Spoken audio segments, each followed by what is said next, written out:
It's Survivor Series Sunday. We are live, man.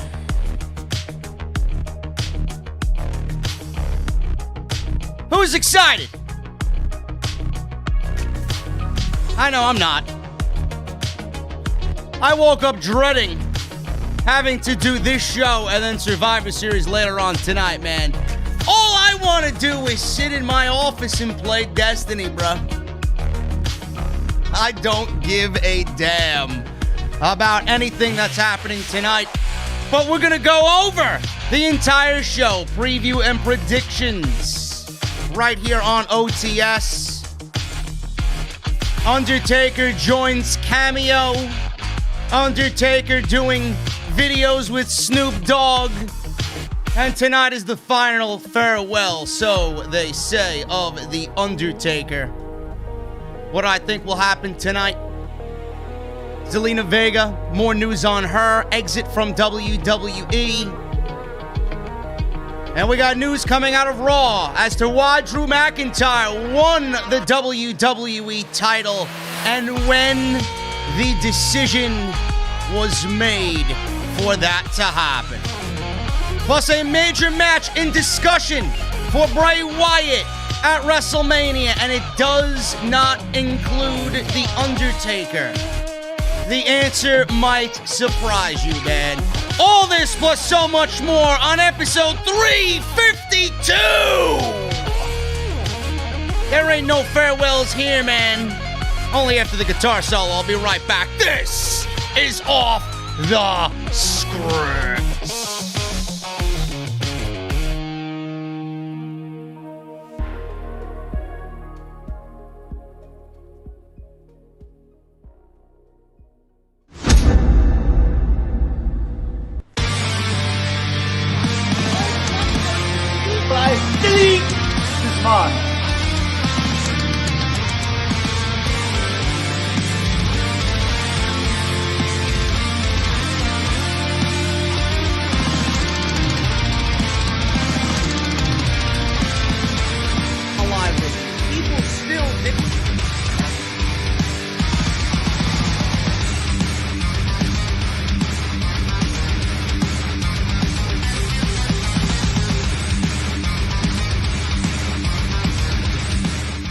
What is going on, guys? Thank you so very much for joining me right here on Off the Script. This is episode 352 for your Survivor Series Sunday. It is November 22nd, 2020. I apologize for being a little casually late, man. I was actually hoping to come on here around 12 noon. I pushed it to 12:05 right before I went to sleep last night, and then I woke up this morning and I'm grinding on Destiny because I had a couple of minutes to spare, 30 minutes to be exact, and I wanted to further prepare myself for what is next week. I think me and the guys, we will be doing the new raid on Destiny 2, so I want to make sure I'm ready. So I was doing some activities to get myself ready, and I'm like, Jesus Christ, I don't even want to talk about the Survivor Series, let alone watch the Survivor Series. So we are going to do our very best on top of what we've already stated today and every day this week about the Survivor Series, why it is just a complete mess. The Survivor Series is in shambles. I don't know who in their right mind would be excited for tonight's show. Nothing is on the line. There is absolutely no favoritism towards any of these brands. There's no allegiance that I believe coming out of Raw and SmackDown based on who is being represented here for Raw and SmackDown. It is just a complete mess. And then we had the biggest mess of all, WWE giving the title back to Drew McIntyre, giving Randy Orton a 2-week title reign, and what that did as far as WWE logic. They're right back in the same boat that they were in when Randy Orton was the champion. And I have my reasons as to why Drew McIntyre is now the 2-time WWE champion, why we are getting Drew McIntyre versus Roman Reigns at the Survivor Series with absolutely no story. I don't even know why there was a contract signing on Friday night. WWE just wants to do contract signings to make believe in their own fantasy land that this is some big deal, that this is important. It's not important to you or me or anybody because there's nothing on the fucking line. There's nothing on the line. Universal title's not on the line. WWE title's not on the line. There's no draft pick on the line. There's no, oh, we're better than you on the line.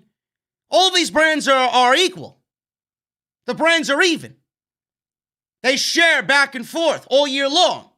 So now you want me to fucking care about the Survivor Series. It doesn't work that way, Bruce.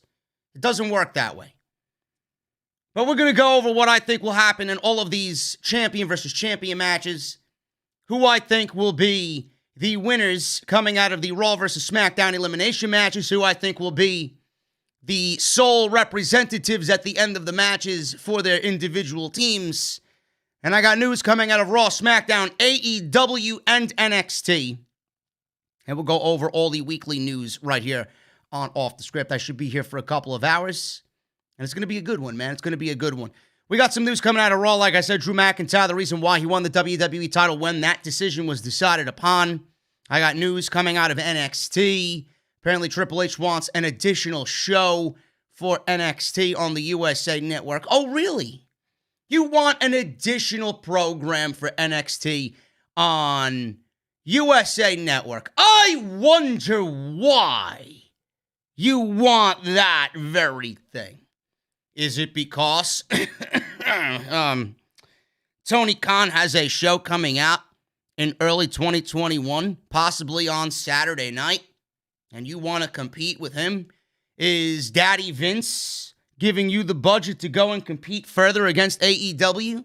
Now, if you're Triple H, clearly you're not going to say that.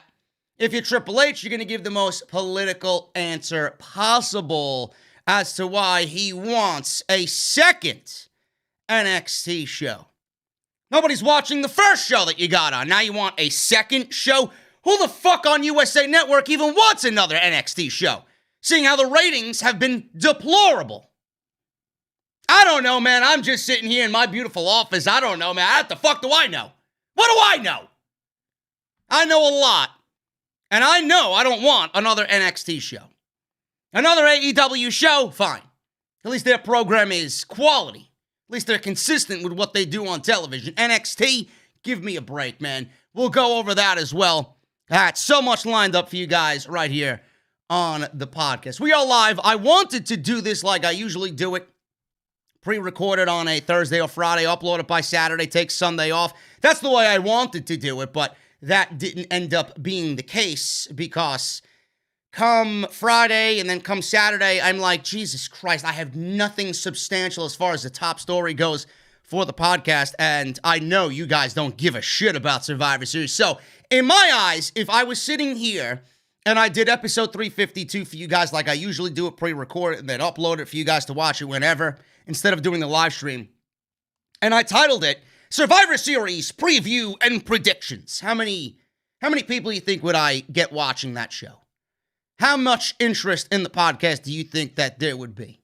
There's no interest in the Survivor Series, so who is going to watch some poor schmuck talk about the fucking Survivor Series? And everybody has done it. I look at all the numbers. Nobody gives a shit. So why do I got to do the same thing? So I decided, you know what? I'll just compile everything I got, go live. Everybody enjoys when I'm live anyway, and we'll have a good time. And that's exactly why I'm here early, so you guys can watch some of the show, go and watch your NFL, go make your fucking pasta on your Sunday afternoons, whatever the case may be. And if you don't watch the rest of the show, you can always go and watch it when you're at work and when you're bored at work and your boss is yelling at you at work. Go do this, go do that. No, motherfucker, I'm going to watch JD. I'm going to sit at my desk and I'll get to it when I get to it. So hopefully you guys are enjoying the live stream today. I appreciate all of you. We got Super Chats open. Super Chats will be handled at the end of the show, so if you guys want to get them on in, I would really appreciate that. You guys can hang out at the end of the show, and they will be open all stream long.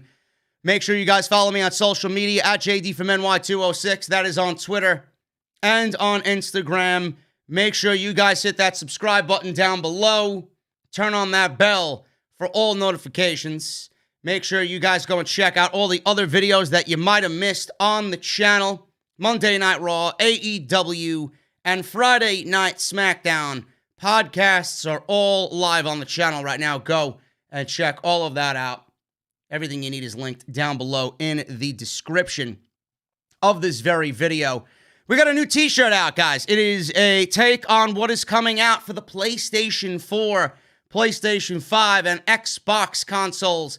Everybody's anticipating CyberPunk 2077. And if you guys want to go and get the new CyberPunk-inspired off-the-script JD from NY206 logo shirt, it is now available on bonfire.com. Go and check that out. Link for that will be down in the description of this very video. Patreon.com, always open to you guys, never an obligation. It's there if you want it. We are going to be vastly changing the Patreon page imminently. That is coming, man. Exclusive items only available on Patreon. We are going to be redoing the whole thing right before the holiday season. So make sure you guys go and check that out. Patreon.com/JD from NY206. And today's show is sponsored by the one and the only The Ridge. Ridge.com/script. You guys can use code SCRIPT at checkout. Speaking of the holidays, man, I know a lot of you guys have struggle to find the perfect gift. You know, don't make it seem like it is a difficult task.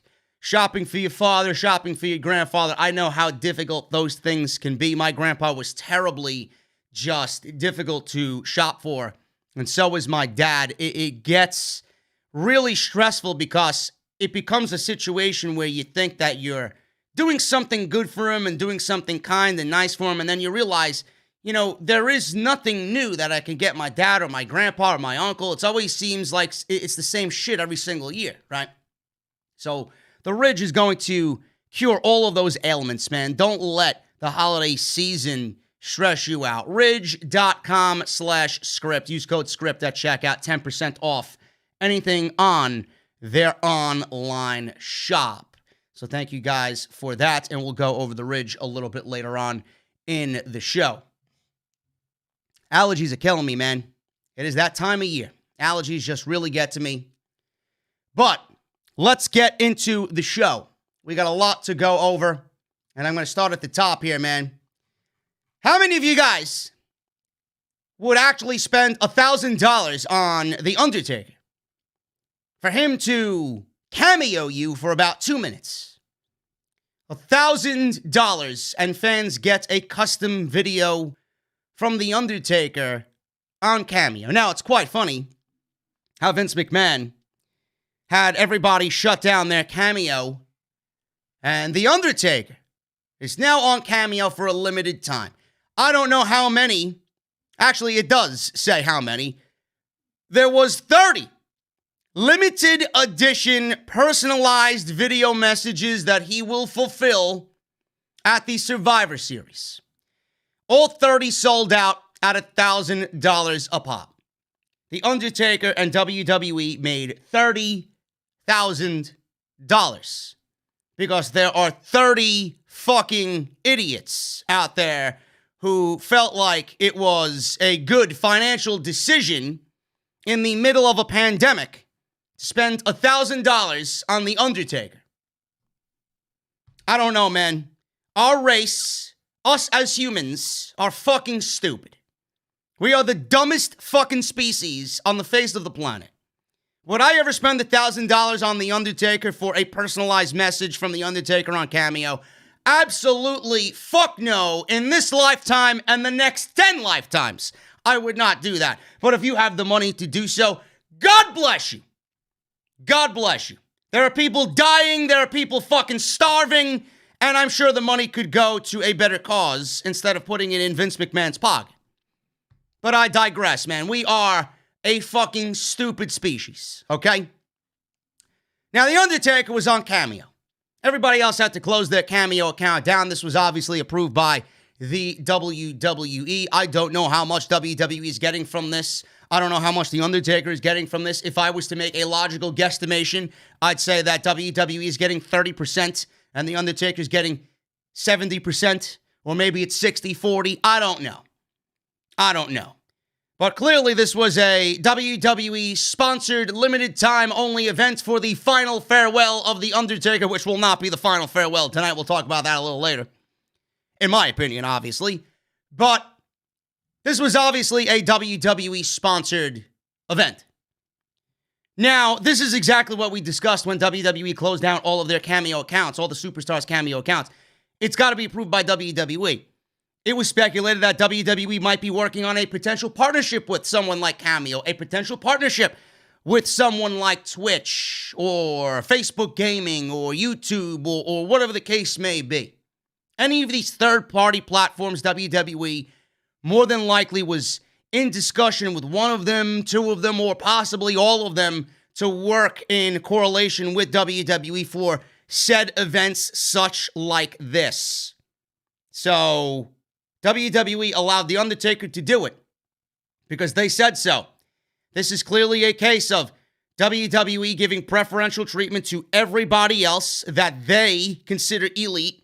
This is WWE clearly in a role of status in the company. You know, if this was a Mia Yim or a Big E or a Kevin Owens or Alexa Bliss or whatever the case may be, you know, some of those names, Roman Reigns, they were on Cameo. Yeah, they're upper echelon elite, but it's who you know and who you don't know. It's if the company likes you or if the company doesn't like you. And this is one of those situations. The Undertaker is one of the biggest legends in the history of pro wrestling. There will never be another Undertaker, so why would WWE say no? They're clearly going to find some way to make money off The Undertaker in this final farewell, which is all they've been doing. And this fit right into that mentality. Now, I will say this. You know, I could shit on anybody that spent the $1,000. It's your money. You do with the $1,000 whatever you want with it, right? You do whatever you want with your money.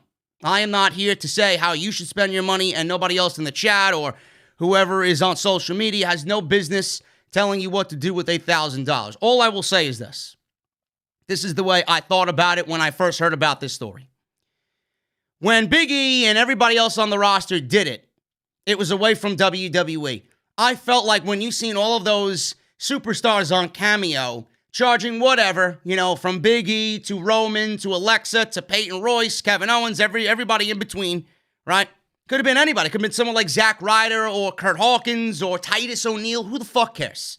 Everybody up and down that roster that was on Cameo. Yes, they were using it to financially better themselves in the middle of a pandemic because WWE didn't have merchandise sales, they didn't have live shows, all of that extra income that they would be making from the company on a normal year with no pandemic is not around anymore. So yes, they were doing it to fill their financial voids because of everything else that was missing. But when I seen this story, I'm thinking to myself, it seems a little bit more organic. Seems a little bit more natural when I see someone like Big E go out there and do it on his own, right? Yes, he's doing it for himself, but he's spending his own time when he could be doing anything else. Interacting with fans, messaging fans, making videos for fans, wishing fans congratulations on graduation or happy birthday, happy anniversary, you name it, right? He's doing it on his own time. And I feel like when you look at that, it's a little bit more genuine. Now, when I see something like this, or in the future, if WWE has any of those superstars kind of partnering with Cameo and WWE tells them to do it, if they tell Biggie, you got to go on Cameo at 2 p.m., and we're going to charge about $250 for you to do that, and then you're going to get 60%, and I'm going to get 40%, or 70%, 30%, whatever the case may be, it's almost as if it's forced. It's not genuine anymore. When WWE gets their greedy fucking fingertips on it, it's not genuine anymore. Is The Undertaker doing this because The Undertaker, Mark Calloway, wants to interact with his fans that, you know, have been there for all 30 years of his career? Or is this Mark Calloway doing it because WWE told him to? Is this Big E doing it because he wants to, sitting in his home on his off day? Or is this Big E doing it backstage at a WWE show because WWE and Mark Carrano went and told him, Big E, you got to go do Cameo now because we got Alexa Bliss coming after you about 10 minutes after you. It's not genuine at that point anymore. When WWE gets their fingertips on it, it's not genuine anymore. So if you spent $1,000 on 30 limited edition Undertaker cameo appearances, God bless you. I know that wouldn't be me. Selena Vega. I got additional news on Selena Vega. Vega was told that Vince McMahon did not want to speak with her as she was escorted last week from SmackDown and escorted out of the building. Now, the Zelina Vega firing may stay in the news for quite some time because we have Andrew Yang's interest. We have the labor union's interest in this situation. And they're working on wrestler benefits and on their classification as independent contractors. WWE's issue with her Twitch account was what led to her firing, but there was some talk about her being willing to take her account down, and at one point, she even said that the account might not be up for much longer. In the latest Wrestling Observer newsletter, Dave Meltzer cited a company source saying that Vega was told about her firing by Mark Carrano, the geek that runs around that if you guys watch Total Divas or Total Bellas, you've probably seen him running around like a fucking geek on that show. He's Vince McMahon's runner, giving everybody the news about what they need to do, where they need to be, and how they need to do it. So Vega was told by Mark Carrano, and then she asked to talk to Vince McMahon. She asked to talk to Vince McMahon. She did not even hear from McMahon herself that she was fired. Carrano reportedly told her that McMahon did not want to talk with her, and then at that point, she was escorted out of the building. Remember all those reports about how Stephanie McMahon loved Zelina Vega? How Vince McMahon loved Zelina Vega, and he looked at Zelina as if she was his own daughter. That's how much the reports said Vince McMahon loved Zelina Vega. That doesn't really give you a sense that Vince McMahon even gave a shit about Zelina Vega, because if Vince McMahon was quick to fire her, right, and then she wants to talk to Vince McMahon to see what is going on here, and then she's declined to even talk to Vince McMahon, what does that say about Zelina Vega's standing in the company? And what does that say about what the company thought of Zelina Vega? She was just another number in a line in an army of numbers that nobody gave a shit about. She was another number in an army in which they expected her to fall in line. And then when she wanted to go against the company and she wanted to argue her case, the company didn't want anything to do with her. And goodbye. Goodbye. Now, it says that she was willing to close down her Twitch account. She was willing to close down her Twitch account. I don't know what negotiation tactic she was going to use there, but if it was, yeah, I'll close down my Twitch account, but I got to keep my OnlyFans account, Vince was never going to let you get one over on him at all. It was either you close all of them or you're fired. That was it. There was no in between. So at that point, there was no negotiations. There was no willing to talk to Vince McMahon. There was no opportunity to talk to Vince McMahon at all. It was either close all of them down or get the fuck out of my company. Because that's what I had initiated weeks ago. And then you continued to stream. And then you opened up an OnlyFans on top of that, thinking that we wouldn't find out about it. Zelina Vega, I feel bad for. I side with Zelina Vega, no question. I am with her all the way on this thing. I give her credit because nobody else in that company would be able to do what she did or has not had the balls to do it. Only Paige. And WWE can't really fire Paige. They could if they wanted to, but they know that she means nothing to them anyway at this current situation. She's going to do what she's got to do. She's not even an active employee. She's not on TV. She doesn't do anything. She's not a commissioner. She's not a commentator. She's not a general manager. She's not part of creative. She does nothing. She's being paid to sit home anyway. And whatever she's doing at home on Twitch is probably 1,000 times more than whatever they're paying her contractually to stay home. So I don't understand why you would think Paige is going to shut her shit down to be paid by you. Vega, it came out in the reports that Vega was making more on Twitch and more on social medias being an influencer than whatever WWE was paying her. Which I don't know the exact number, but I would imagine it's $100,000, $125,000, tops $150,000. So, in my eyes, and in Vega's eyes, she probably thought, you know what? I'm going to sit down with my husband. Let's discuss the finances of this situation. Is it worth for me to go in there and test fate? And that's exactly what they decided, because she thought, well, we're making X amount of money. I'm doing this on Twitch. I'm doing this on OnlyFans. I'm doing this as a social media influencer. If I go in there and state my case, I got the opportunity to maybe, snap some sense into them, maybe negotiate something between them, or I get fired. And if I get fired, I know that after my 90 days, I could probably go somewhere else, because she's not done with wrestling at all. She'll end up in an AEW. She'll end up in an Impact. Their women's division is very, very good. She could go over there. She could go back there. Or she could go to Ring of Honor. Whatever she wants to do. Whatever she wants to do. She will probably make a little bit less than what WWE was paying her, but she'll be able to do her OnlyFans. She'll be able to continue to be in that public spotlight with a major promotion. She'll continue doing Twitch. So whatever she was doing with WWE, contractually, they wanted her to shut everything down. She had $100,000, $125,000 to make. On top of that, she would not be able to make anything else. So she figured, let me take my chances here. I know I'll get fired, but I'll go somewhere else and make the same amount of money, if not just a little bit less, but I'll have all these other opportunities open up to me, which could double, triple, or quadruple what I'm making overall. But the only thing is, yeah, that's great for her. She's going to be fine. Everybody knows she's going to be fine. But the thing is, her husband is now going to be punished because of it. Because no matter what happened to Selena Vega, WWE knows that it was also discussed with Black, and Black is always going to back up his wife. So as long as Vega is fired for whatever reason, Black is not going to be fired. Black is going to be punished for whatever reason Zelina Vega was fired, because they'd be stupid to fire him and get rid of him. Guilty by association. So she was fired by Mark Carrano. She didn't have an opportunity to talk to Vince McMahon. As far as I know, nobody has an opportunity to talk to Vince McMahon, and all I read every single week is that Vince McMahon is more... He's more like an entity that's just there. Nobody sees him. He disappears and nobody sees him. He doesn't want to talk to anybody, which says a lot about Vince McMahon. He just wants to do what Vince McMahon does. He doesn't give a fuck about the roster. Nobody. Unless you are like fucking The Undertaker.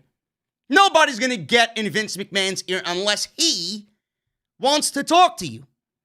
So Vega wanting to meet with Vince McMahon, nobody's meeting with Vince McMahon. You think AJ Styles wants to meet with Vince McMahon? Absolutely. You think Aleister Black and Mia Yim and fucking Xavier Woods and everybody else that was streaming, all these guys, you think they want to meet with Vince McMahon? Absolutely. If they didn't meet with him, Vega is not going to meet with him. Just the fact of the matter, folks. So, Vega was actually at the building last week for SmackDown when she got the news of her firing. She knew she was getting fired, and after she was told she was fired, then she tweeted out, "I support unionization." There were a lot of geeks in the community that said that she was fired for said tweet. No, she wasn't. No, she wasn't. She was fired. She knew she was fired. Then WWE tweeted out that she was fired. And then we seen the tweet of, "I support unionization." That's what happened. Now, after her release from the company, she noted that she supports unionization. The president of SAG, the Screen Actors Guild, and the American Federation of Television and Radio Artists, Gabrielle Cartieris, publicly supported Vega and asked for the former WWE star to contact her about the matter. The official Twitter account for SAG, the Screen Actors Guild, noted that they had a powerful conversation with Vega. They say this on Twitter, and I quote, "Powerful conversation with Thea Trinidad at Zelina Vega WWE today. We support her and others as they work to protect themselves and empower themselves." End quote. Vega responded to the tweet by writing, "Very powerful indeed. Thank you for all the pleasant conversation and insight." End quote.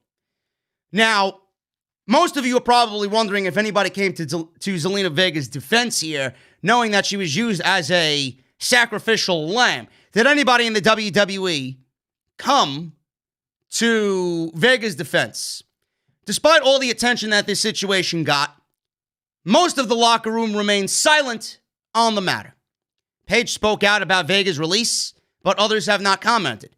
During Wrestling Observer Radio, Dave Meltzer said Zelina Vega came into the conversation, and a lot of these superstars in the back declined to comment on her situation. Some have privately backed her, which I would assume would be the case. But other than Paige, none of them have come to her defense. Meltzer says this, and I quote, "The one thing is that ever since this thing happened with Zelina Vega, Friday, with the exception of maybe Paige, has anyone come to her defense publicly? I know privately people have backed her, and they have to me, but no one has done it publicly, and I never got the impression that they would." So she's kind of off on her own island or whatever, end quote. Why would anybody come to her defense publicly that's actually on that roster right now on television? That doesn't make sense whatsoever. The more quiet you stay and the more you stay out of Vince McMahon's wrath, the better off you will be. You'll be safe for now. This is a very, very sticky situation.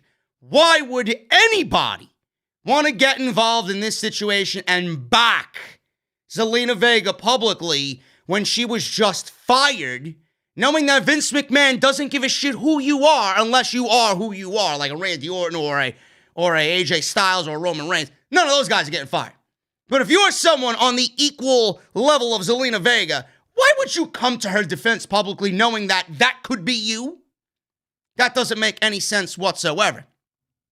And a lot of these people in the company, they have used AEW for leverage. They have used these other companies for leverage to get more money out of WWE, right? Edge, he used AEW for leverage. AJ Styles used AEW for leverage. Brock Lesnar used AEW for leverage. Randy Orton admitted openly that he used Tony Khan as leverage for a WWE contract that's paying him more money than he's ever seen in his entire life. Why would anybody like that want to be in a fucking union? Why would they support unionization? It's going to be the smaller fish in the company that's going to benefit more from being a part of a union. If Randy Orton and AJ Styles and Edge and all these guys who are fucking stealing money, manipulating money, just ripping into Vince McMahon's wallet at any given moment, knowing that they could get it, using their star power and using an AEW for leverage, why would they want to be a part of a union to minimize the money that they're making? You think if Edge or Randy Orton or AJ Styles were a part of a union that they were going to be paid $3-4 million a year? Of course not. Of course not. So why would you want, if you're that guy, if you're those guys, why would you want to come out and support being a part of a union and support unionization and support Zelina Vega knowing that she supports that? I don't really understand it. So, of course, nobody's going to come to the defense of Zelina Vega because it would be detrimental to them to do so. So I don't know why Dave Meltzer or anybody reading this story or anybody listening to me read what Meltzer says, why you would think that they would come to Zelina Vega's defense. Of course they're going to do it privately. Doesn't make any sense for them to do so. Now, it was noted that the Screen Actors Guild is a powerful union, but they would all have to want it before the Screen Actors Guild could come in. It was also said that they all are wanting Andrew Yang to come in. Who knows if that will happen? It may happen, it may not happen. Who is Andrew Yang? Andrew Yang's a fucking nobody. They're all resting their hats and their laurels and their hopes and their dreams on an Andrew Yang. Andrew Yang's a fucking bum. What is he going to do? Is he even going to be a part of Joe Biden's cabinet for labor?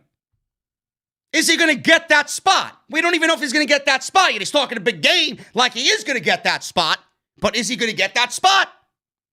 As far as I'm concerned, we don't even know if Biden's going to be in the fucking office come January, knowing Trump. Let's see how things play out, man. It's like a fucking big play, All we hear is about, oh, I won this or I won that. Recount this, recount that. We don't know anything. We don't know anything.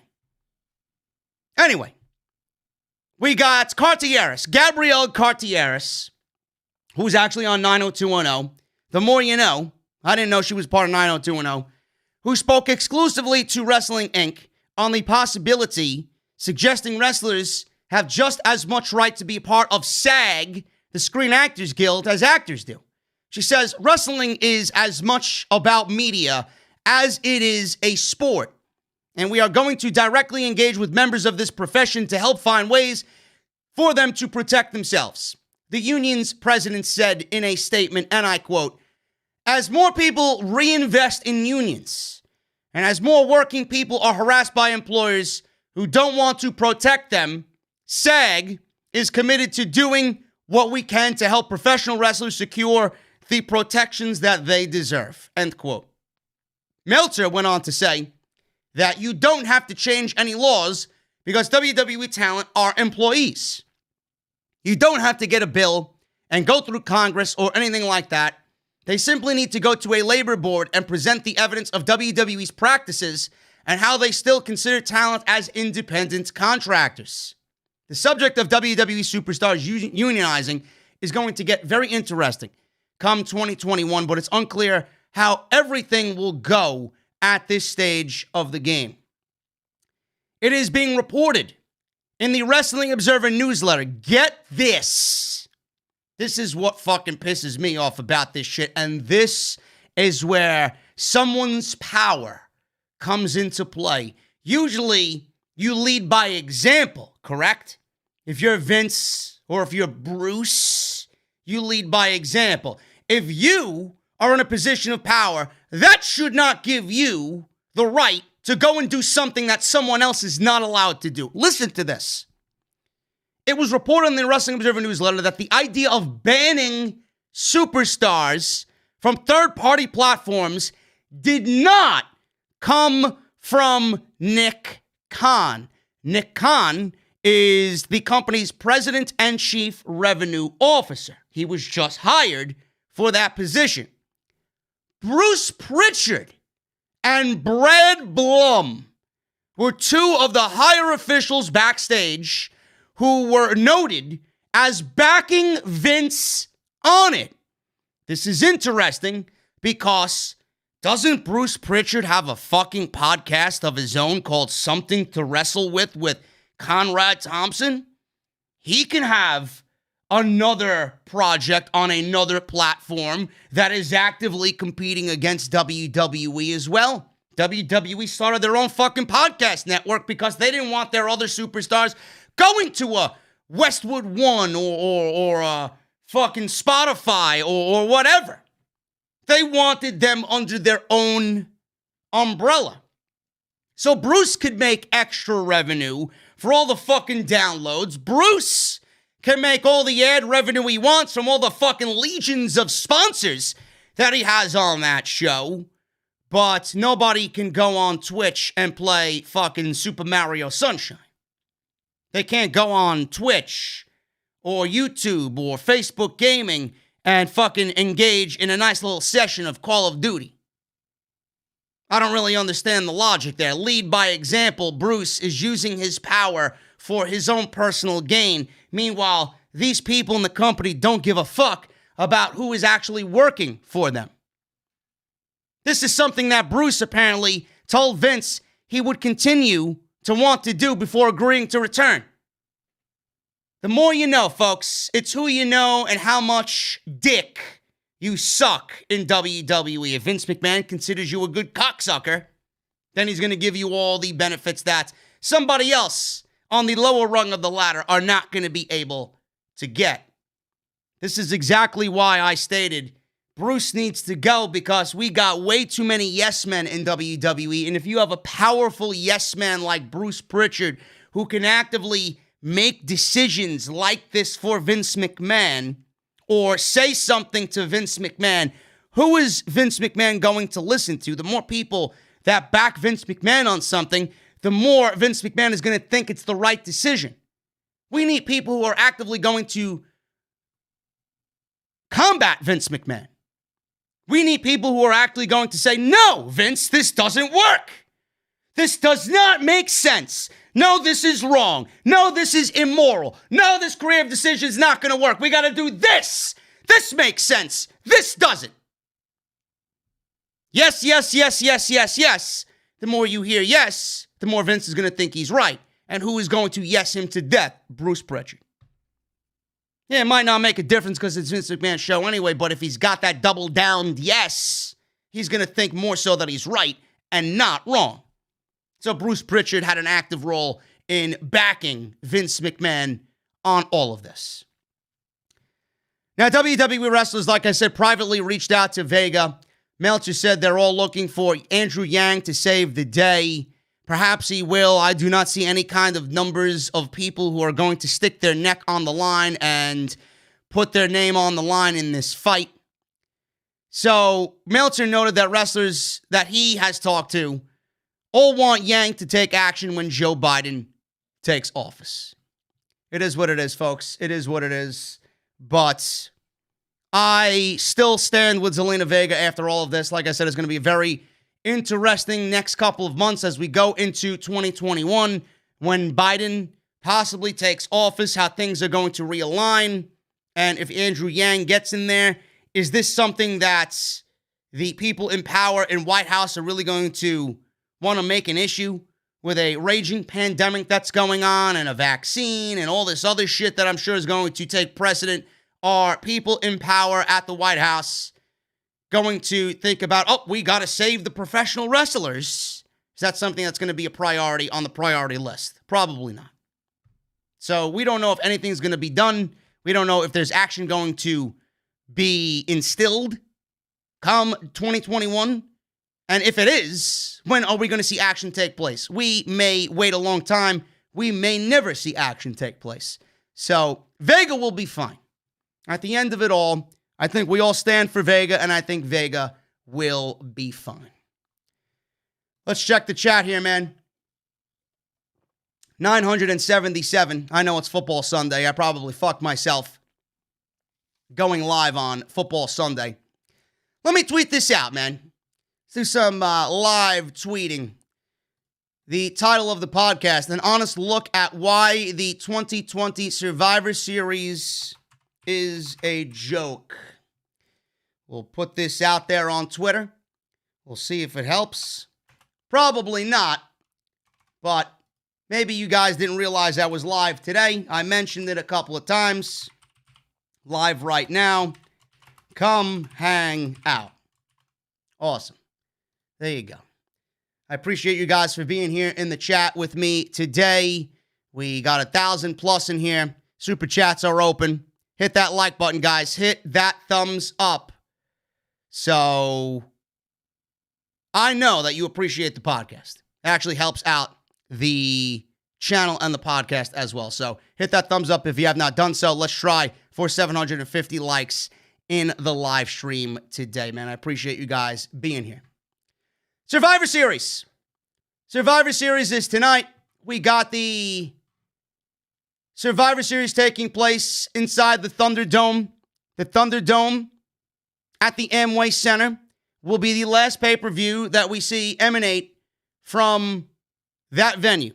I'm not sure what happens to NXT TakeOver War Games. I don't know where they do War Games. They may be doing it inside the Amway Center as a last hurrah, because I don't know how they do that from the Capitol Wrestling Center, putting 2 rings in there and putting 2 cages in there. They may just very well do the entire thing from the Amway Center. That is not confirmed right now. So we may be looking at the last couple pay-per-views here, this one being at least the last main roster pay-per-view for WWE inside the Amway Center. This is the Undertaker's final farewell after 30 years in the WWE as that character. Undertaker debuted 30 years to the day, to the events of tonight's Survivor Series. One of the greatest careers in the history of this great sport that we all love. The Undertaker's best friends will be there tonight, and rivals. Some of his best friends and greatest rivals will be present. Tonight, Kurt Angle will be there. Savio Vega, Rikishi. The Godwins are going to be there. That means Henry Godwin and Phineas Godwin.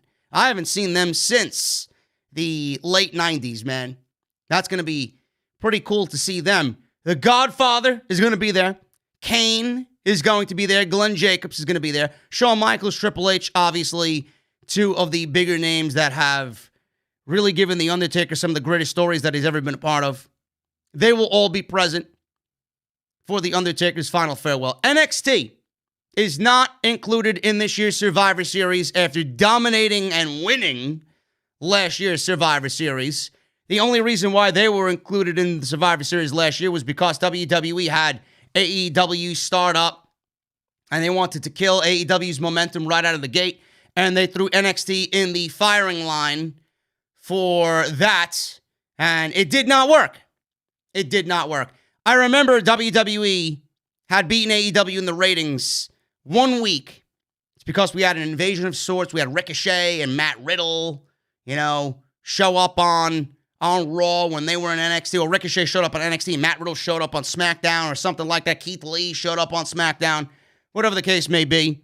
AJ Styles showed up on NXT with the club. Seth Rollins showed up on NXT. Becky Lynch showed up on NXT. I believe Ricochet showed up on NXT when he was on the main roster. He had a match with Matt Riddle down in NXT at Full Sail last year during Survivor Series build. It all worked for 1 week. And then people realized, oh, okay, we're not watching for NXT. We're watching because the main roster infiltrated NXT. It was a desperation move. Having NXT win the Survivor Series was a desperation move. Do you honestly think Vince McMahon wanted NXT to win the Survivor Series? He let Triple H have this one. What happened a year later? NXT has been killed by Vince McMahon, and nothing about it feels the same. So NXT is noticeably absent from this year's event after winning last year's event. They're noticeably absent from this year's event after winning last year. But the reason why they were there was because of desperation. They wanted to kill AEW's momentum immediately, and it did not work. It was a desperation maneuver. Now, the Survivor Series usually is a pretty decent pay-per-view. No matter what we say about it, no matter what I've said about it, the Survivor Series is always a decent little pay-per-view.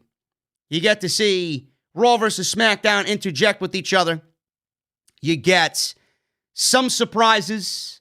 You get a debut of sorts. You get a breakout superstar. You get to see who WWE really is going to push into the next season, into WrestleMania season. And another noticeable absence that a lot of people aren't really talking about is Brock Lesnar. Brock Lesnar has been consistently the best match on Survivor Series night. AJ Styles, Daniel Bryan, and Rey Mysterio.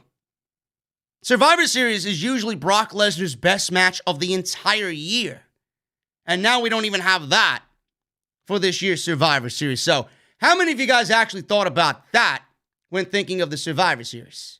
Brock Lesnar's best match is usually at this pay-per-view, and we don't have a Brock Lesnar match. So, let's go over what we got here, man.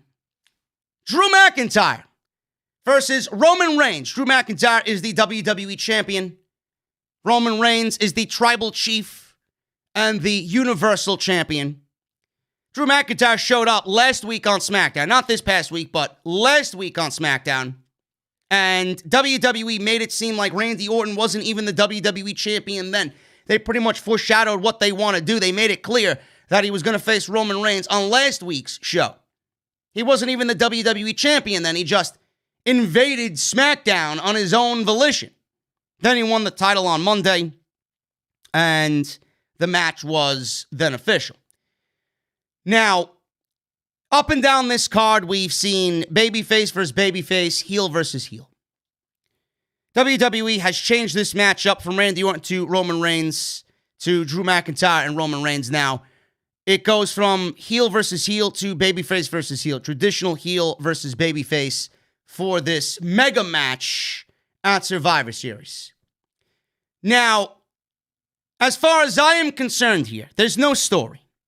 They had one match at WrestleMania 35. It was not interesting at all.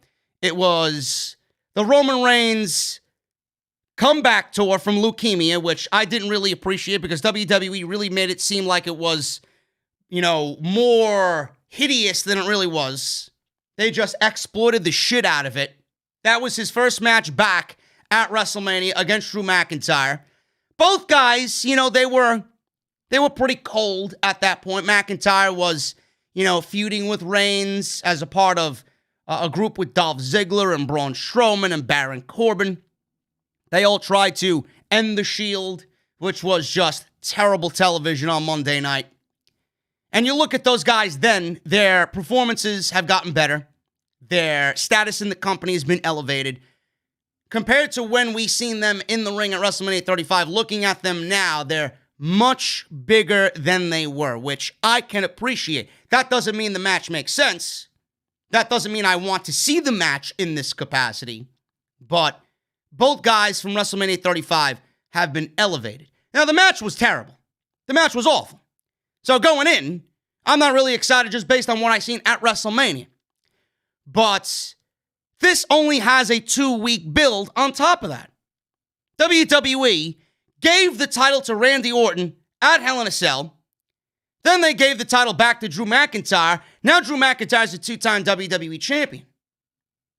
Vince McMahon woke up one day thinking, I want to do Drew instead of Randy against Roman. Why is that?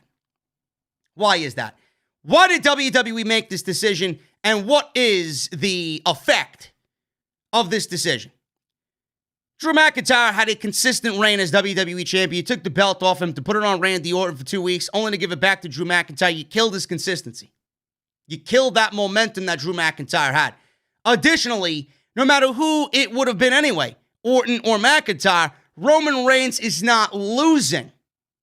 Roman Reigns is not losing to either one of these guys. He's not losing to Orton. He's not losing to Drew McIntyre. So you would have been in the same boat regardless of who was the WWE champion. But let's dive deeper into why Vince McMahon made this decision. If Randy Orton was on SmackDown and WWE wanted to sell this match on the go-home show, on the bigger show, right, compared to Raw, SmackDown, more eyes are on SmackDown than they are on Raw, fact. If Randy Orton was in that contract signing, do you think Roman Reigns would have looked that superior in a promo battle with Randy Orton? I don't think so. If Randy Orton was in this match with Roman Reigns at Survivor Series, do you think that Roman Reigns would look superior next to Randy Orton? I don't think so. WWE made the decision illogically, no matter how illogical the decision was, to give Drew McIntyre the WWE Championship. I think that they gave Drew McIntyre the WWE Championship for a second time because they knew Roman Reigns was going to run all over him. Shit all over him. In the contract signing, Drew McIntyre was belittled. He looked like he was a fucking child just eating that promo from Roman Reigns. Same thing tonight when we see Drew McIntyre and Roman Reigns in the ring. Drew McIntyre's not going to look like a bigger star compared to Roman Reigns. Normally, if I was not for Roman Reigns, I would say this is the Roman Reigns agenda. This is the Roman Reigns effect, right? But we all love Roman Reigns as a heel right now. He's doing the best work of his entire life right now. So this isn't really a Roman agenda that I hate. This is a Roman agenda that WWE needs to keep. Obviously, this is their priority. Roman Reigns and building Roman Reigns and getting him elevated even more so as a heel is their top priority. They would not be able to do that against Randy Orton. Because Randy Orton, in some sense, is equal or even superior to Roman Reigns. The longevity is also an aspect that Randy Orton has over Roman Reigns. Roman Reigns would not be able to be the tribal chief against someone like Randy Orton. Randy Orton, realistically, is the tribal chief in the ring with Roman Reigns. This gives WWE an out with Roman Reigns against Drew McIntyre. Drew McIntyre is going to lose. WWE shows you who is important and who is not. They might like Drew McIntyre, but do they love Drew McIntyre? Do they consider Drew McIntyre to be that level of a Randy Orton or a Roman Reigns? The answer is no, folks. The answer is no. No matter how good the match is produced, no matter how good Drew McIntyre looks in this match against Roman Reigns, he will not win, and he will be shown to the entire world as inferior to a Randy Orton and a Roman Reigns. That's why Drew McIntyre is the WWE champion. And WWE doesn't give a shit about that. They are so in line with fitting their own agenda and doing what they want and getting someone over that they find to be a top priority that they've pretty much erased everything that happened previously with Drew McIntyre. They erased everything that happened with Randy Orton. Randy Orton had looked like a fucking killer coming out of WrestleMania, going into that thing with Edge. They ruined it by having him feud over and over and over again with Drew McIntyre. He doesn't feel the same. He doesn't look the same. Does he feel almighty? Does he feel powerful going into a potential match, a third match with Edge? No. Does he feel like the legend killer? No, he doesn't. He doesn't. Does Drew McIntyre feel better off now that he lost the title and won it back? No, because you're putting him in this situation where he's inevitably going to lose against somebody else that right now is the hottest act in the entire industry. He's the biggest heel of 2020 in pro wrestling. There's no way anyone is going to beat Roman Reigns, at least before WrestleMania. After WrestleMania, we'll be talking about Roman Reigns and where he goes from WrestleMania onward in 2021. But Roman Reigns is not losing to anybody. So no matter who is in this match, no matter who was in this match against Roman, somebody in that role was going to lose. Anybody in that role is going to lose. Now, how does this match end? Does Roman Reigns beat Drew McIntyre clean? I would think so.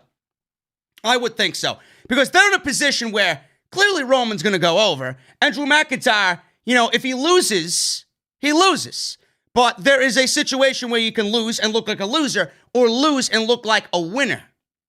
Does Roman make Drew look like a winner in defeat? That's the way that they have to book this thing. Roman's going to win. Roman's going to win clean. And I think Drew McIntyre is going to look better off for it.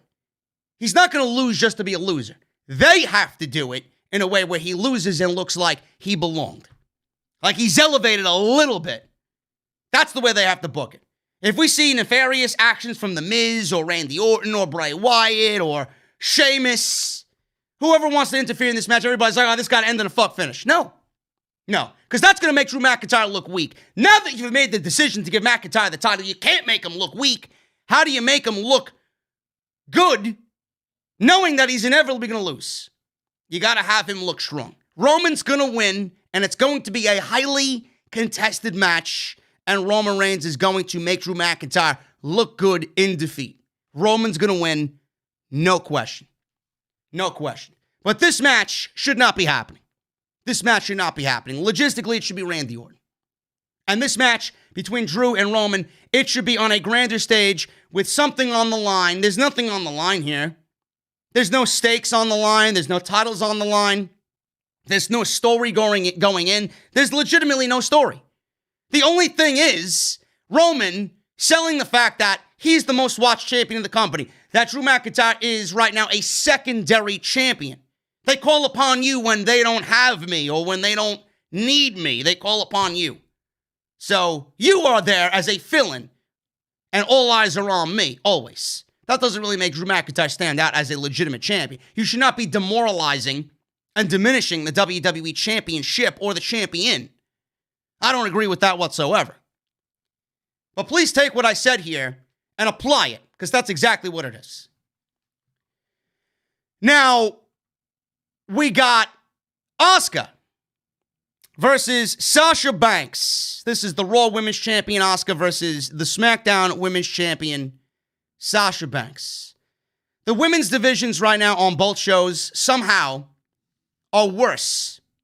They're worse than they were before the draft. How that is even fucking possible, I have no idea whatsoever. But Asuka has dominated Sasha Banks in the past. We know that these two women are in a situation where they could deliver a match of the night contender. No question. They've done it before. I would not be surprised if they do it again. We all know how good Asuka is. We all know how good Sasha Banks is. But Asuka, with Banks, has dominated Banks by scoring 1 draw and 3 victories over Sasha Banks. But Banks is showing signs, finally, of taking that championship and kind of putting that curse behind her. Taking that belt off of Bayley. Everybody thought Is she going to be able to successfully defend that championship? She put that curse to rest. She beat Bayley. So now we can move on with Sasha Banks being a legitimate champion and bringing value that Bayley did to that SmackDown Women's Championship. Instead of flip-flopping it back and forth and playing off the fact that Sasha Banks can't defend the championship, we finally can move on from that. She defeated Bayley 2 weeks ago on SmackDown. Sasha Banks, like I said, ended the curse. And she was in The Mandalorian. She got big praise for that. She was all over the place. She's very proud of that accomplishment, and rightfully so. She was featured in Variety magazine. WWE right now, they would be smart to go all the way with Sasha Banks until WrestleMania. Because all eyes are going to be on Sasha Banks. And if you deviate away from that, with everything that's going on with her and where she is and how successful she is right now, how hot she is and how on top of the world she is right now, why would you deviate away from that? It's one of the reasons why they gave the title to Sasha Banks now, because they knew exactly what was going to happen with Sasha Banks surrounding Banks. So I think it's right. It's a right decision to keep that belt on Sasha at least till WrestleMania. Now, Bayley, we've seen Bayley kind of show up on SmackDown, promote herself as the team captain. I could absolutely see Bayley and Bianca. Bianca's not going to get anywhere by beating a Natalya or beating a Tamina or beating a Carmella or whoever else is on SmackDown, Billie Kay. I mean, the division is fucking terrible. The division is Bianca, Sasha, and Bayley. Something needs to be done. I don't know why WWE just leaves it as it is. The division sucks. The division sucks. To be quite honest with you, Rhea Ripley had a send-off on NXT. I could see her fitting right into SmackDown's women's division. And knowing that SmackDown right now is on Fox and they are a priority, I would assume that Rhea Ripley would go to SmackDown. Anywhere where Charlotte is, Rhea Ripley should be on the opposite brand. We don't need to see it. It's already ended up terrible for Rhea Ripley. Because of that, move her to the opposite brand. That's all we need. But I could see Bayley and Bianca feuding. So at least that keeps Bayley right now in a role while Sasha does whatever she's got to do with Carmella, and then Sasha can move on to Bianca. Because Bianca's going to beat Bayley. But I'm jumping ahead, but knowing that that's where we're going, I'm just trying to fill in the gaps for you guys there. Now, Asuka and Sasha Banks, they're both Grand Slam champions, but Banks needs this win more than Asuka does. And I don't want to hear anybody complain to me, well, Asuka really hasn't done much of anything. All right. I just gave you a reason as to why Sasha Banks needs this win more, and because of everything that she's doing, she needs to stand out on top. WWE has let Asuka down again. WWE has dropped the ball again on Asuka, and they dropped the ball coming out of the draft because they built that division terrible around Asuka. They didn't give a fuck. They didn't give a shit. If Charlotte was the Raw Women's Champion, I guarantee you the women's division would be a little bit better than it is on SmackDown because of what's going on with Charlotte. SmackDown, by an inch, by a little bit, has a little bit better of a women's division than Monday Night Raw. Asuka has nobody. Nobody until Charlotte comes back. At least Sasha has Bayley and Bianca. Asuka has nobody on that show. But Asuka, Sasha Banks, Grand Slam champions. Sasha needs this win more than Asuka does. Asuka will lose this match. How will Asuka lose this match? A lot of people are going to think, well, JD, you're forgetting about the Carmella situation. 1 week, 2 weeks, 3 weeks in a row, Carmella's attacked Sasha Banks. I don't think that Carmella is going to get an attack on Sasha Banks tonight. And if she does show face, I think Sasha Banks is not going to let that happen again. What I do think is going to happen is Mia Yim. Mia Yim has been very expressive towards Asuka. She wants a match with Asuka. She kept calling Asuka a colorful, jovial geek, a freak, whatever the case may be, making fun of Asuka and her dancing and her antics. She said it once in a WWE.com exclusive. She mentioned it again on Monday Night Raw, I believe, before she attacked Dana Brooke and took Dana Brooke out of the Survivor Series by attacking her backstage. I believe Retribution is going to make their presence known. And Mia Yim, a.k.a. Reckoning, is going to cause Asuka to lose this match. giving Sasha Banks the win. We may or may not see Carmella, but I don't think she's going to factor into the ending. I think Sasha Banks is going to get the victory because Mia Yim interjects herself into this match. Neither one of these women can lose. It goes to all these champion versus champion matches. Neither of these parties can lose here. Right? New Day can't lose. Street Profits can't lose. Intercontinental U.S. champion, they can't lose. They shouldn't be losing. You know, I talked about that with Roman and Drew McIntyre. Same thing with Asuka and Sasha here. Champions should not be losing just willingly, you know? There's got to be a reason as to why you're losing. You got to come up with a situation where they don't diminish the champion in defeat. They got to keep the champion looking strong in defeat. Will WWE be capable of that this year, tonight? I don't know. But I do think Reckoning is going to show face tonight. I do think she's going to get involved and cost Asuka the match, giving Sasha Banks the victory. Now, if you look at the SmackDown heels right now, you got Carmella, you got Billie Kay, you got Natalya, and Tamina. That's who Sasha's got to work with. I just mentioned to you, Bayley, she ain't getting a title match. I know they're not done yet, but they're not going to go with Bayley getting another title shot. It's going to be Bayley and Bianca. Carmella, out of all of those, you know, whether you like Carmella or not, I know I'm not a big fan of Carmella. I'm not looking at anybody on that list and they're immediately jumping off the page. But if I was to choose one, if you had a gun to my head, I mean, I would choose Carmella over Billie Kay, Natalya, and Tamina. That is a terrible, terrible roster. This is why I said Rhea Ripley, with what she did on NXT Wednesday against Io, looked like a send-off. I think Rhea Ripley being put on SmackDown, you know, I would honestly bring her to SmackDown.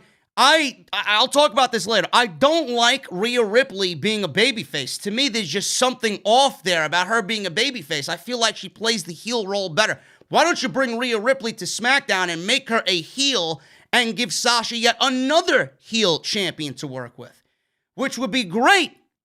You got Rhea, you got Bayley, you got Bianca, and you got Sasha. That's a good heel versus face dynamic right there. Some great matches with a heel Rhea against a babyface Sasha. Then when Bianca inevitably wins the title, you got a babyface Bianca against a heel Rhea Ripley. I mean, the possibilities are there. They really should explore Rhea Ripley turning babyface on SmackDown.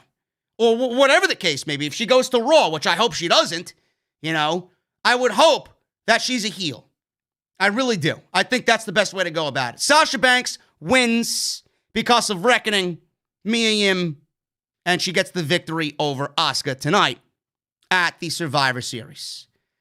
The Raw Tag Team Champions, The New Day versus SmackDown's Tag Team Champions, the Street Profits. The build to this match has done nothing but give us Big E versus Street Profits segments backstage, where the Street Profits have been saying that they want the smoke, that they're going to beat the New Day, and Big E has been playing off of the Street Profits in backstage vignettes. That's all that this has given us so far.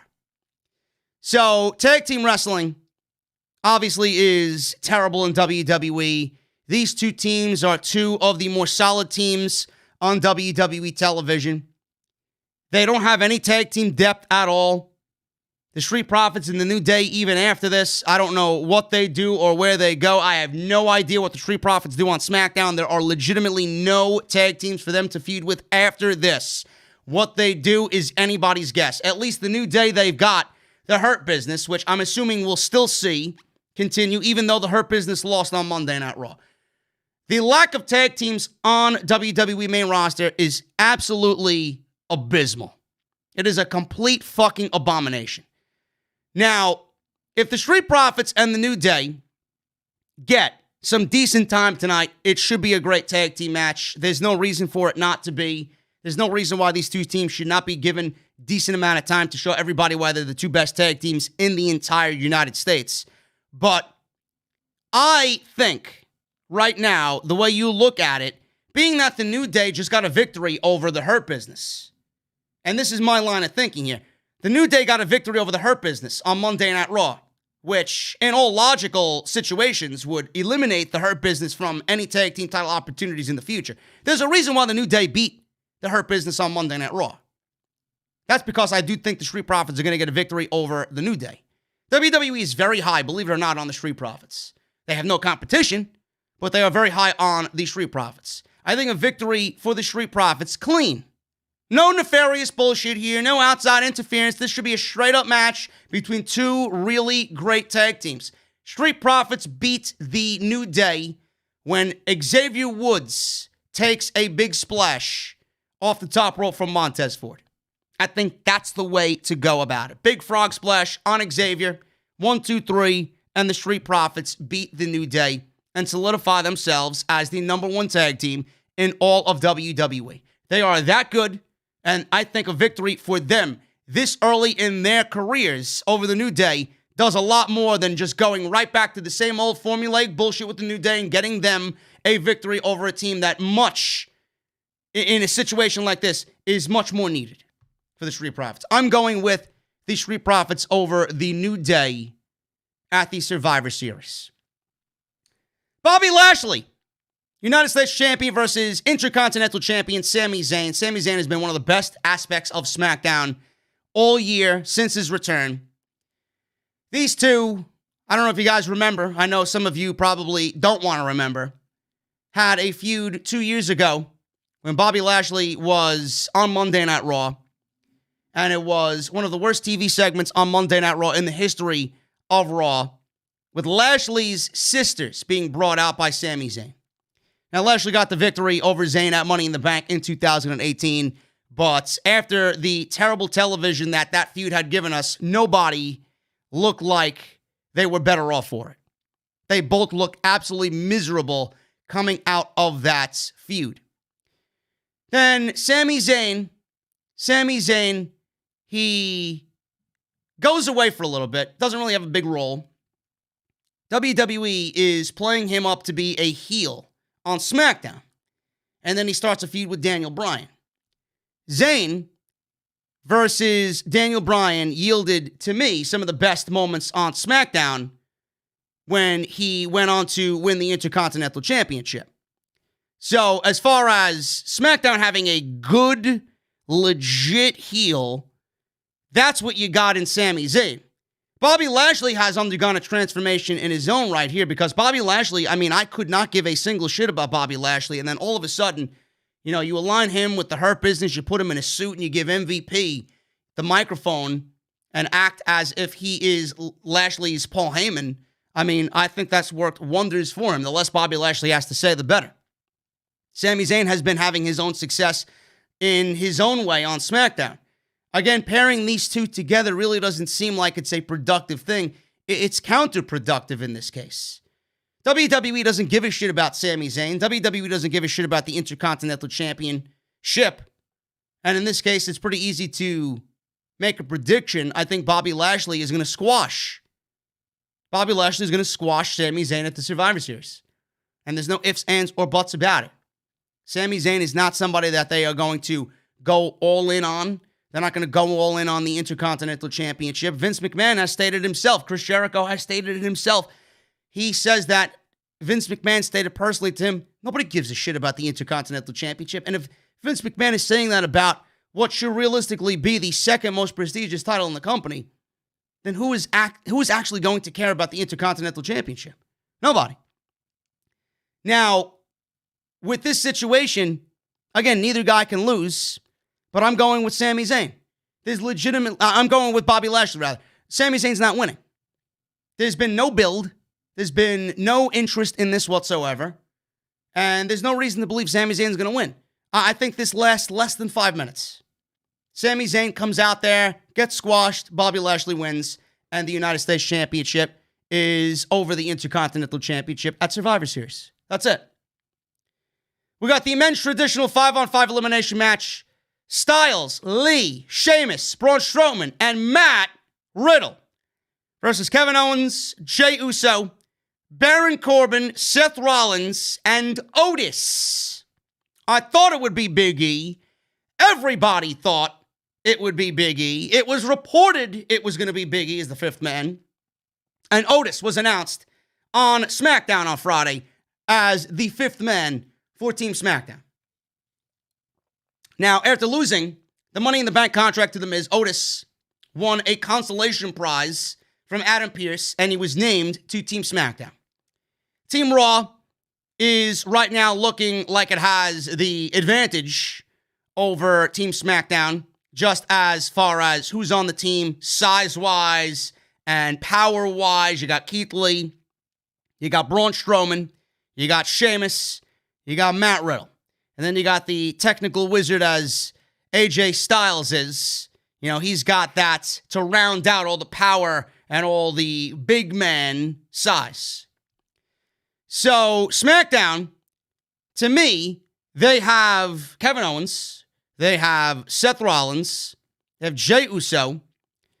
Those guys have been, you know, always reliable as far as what they have. Baron Corbin gives them the size.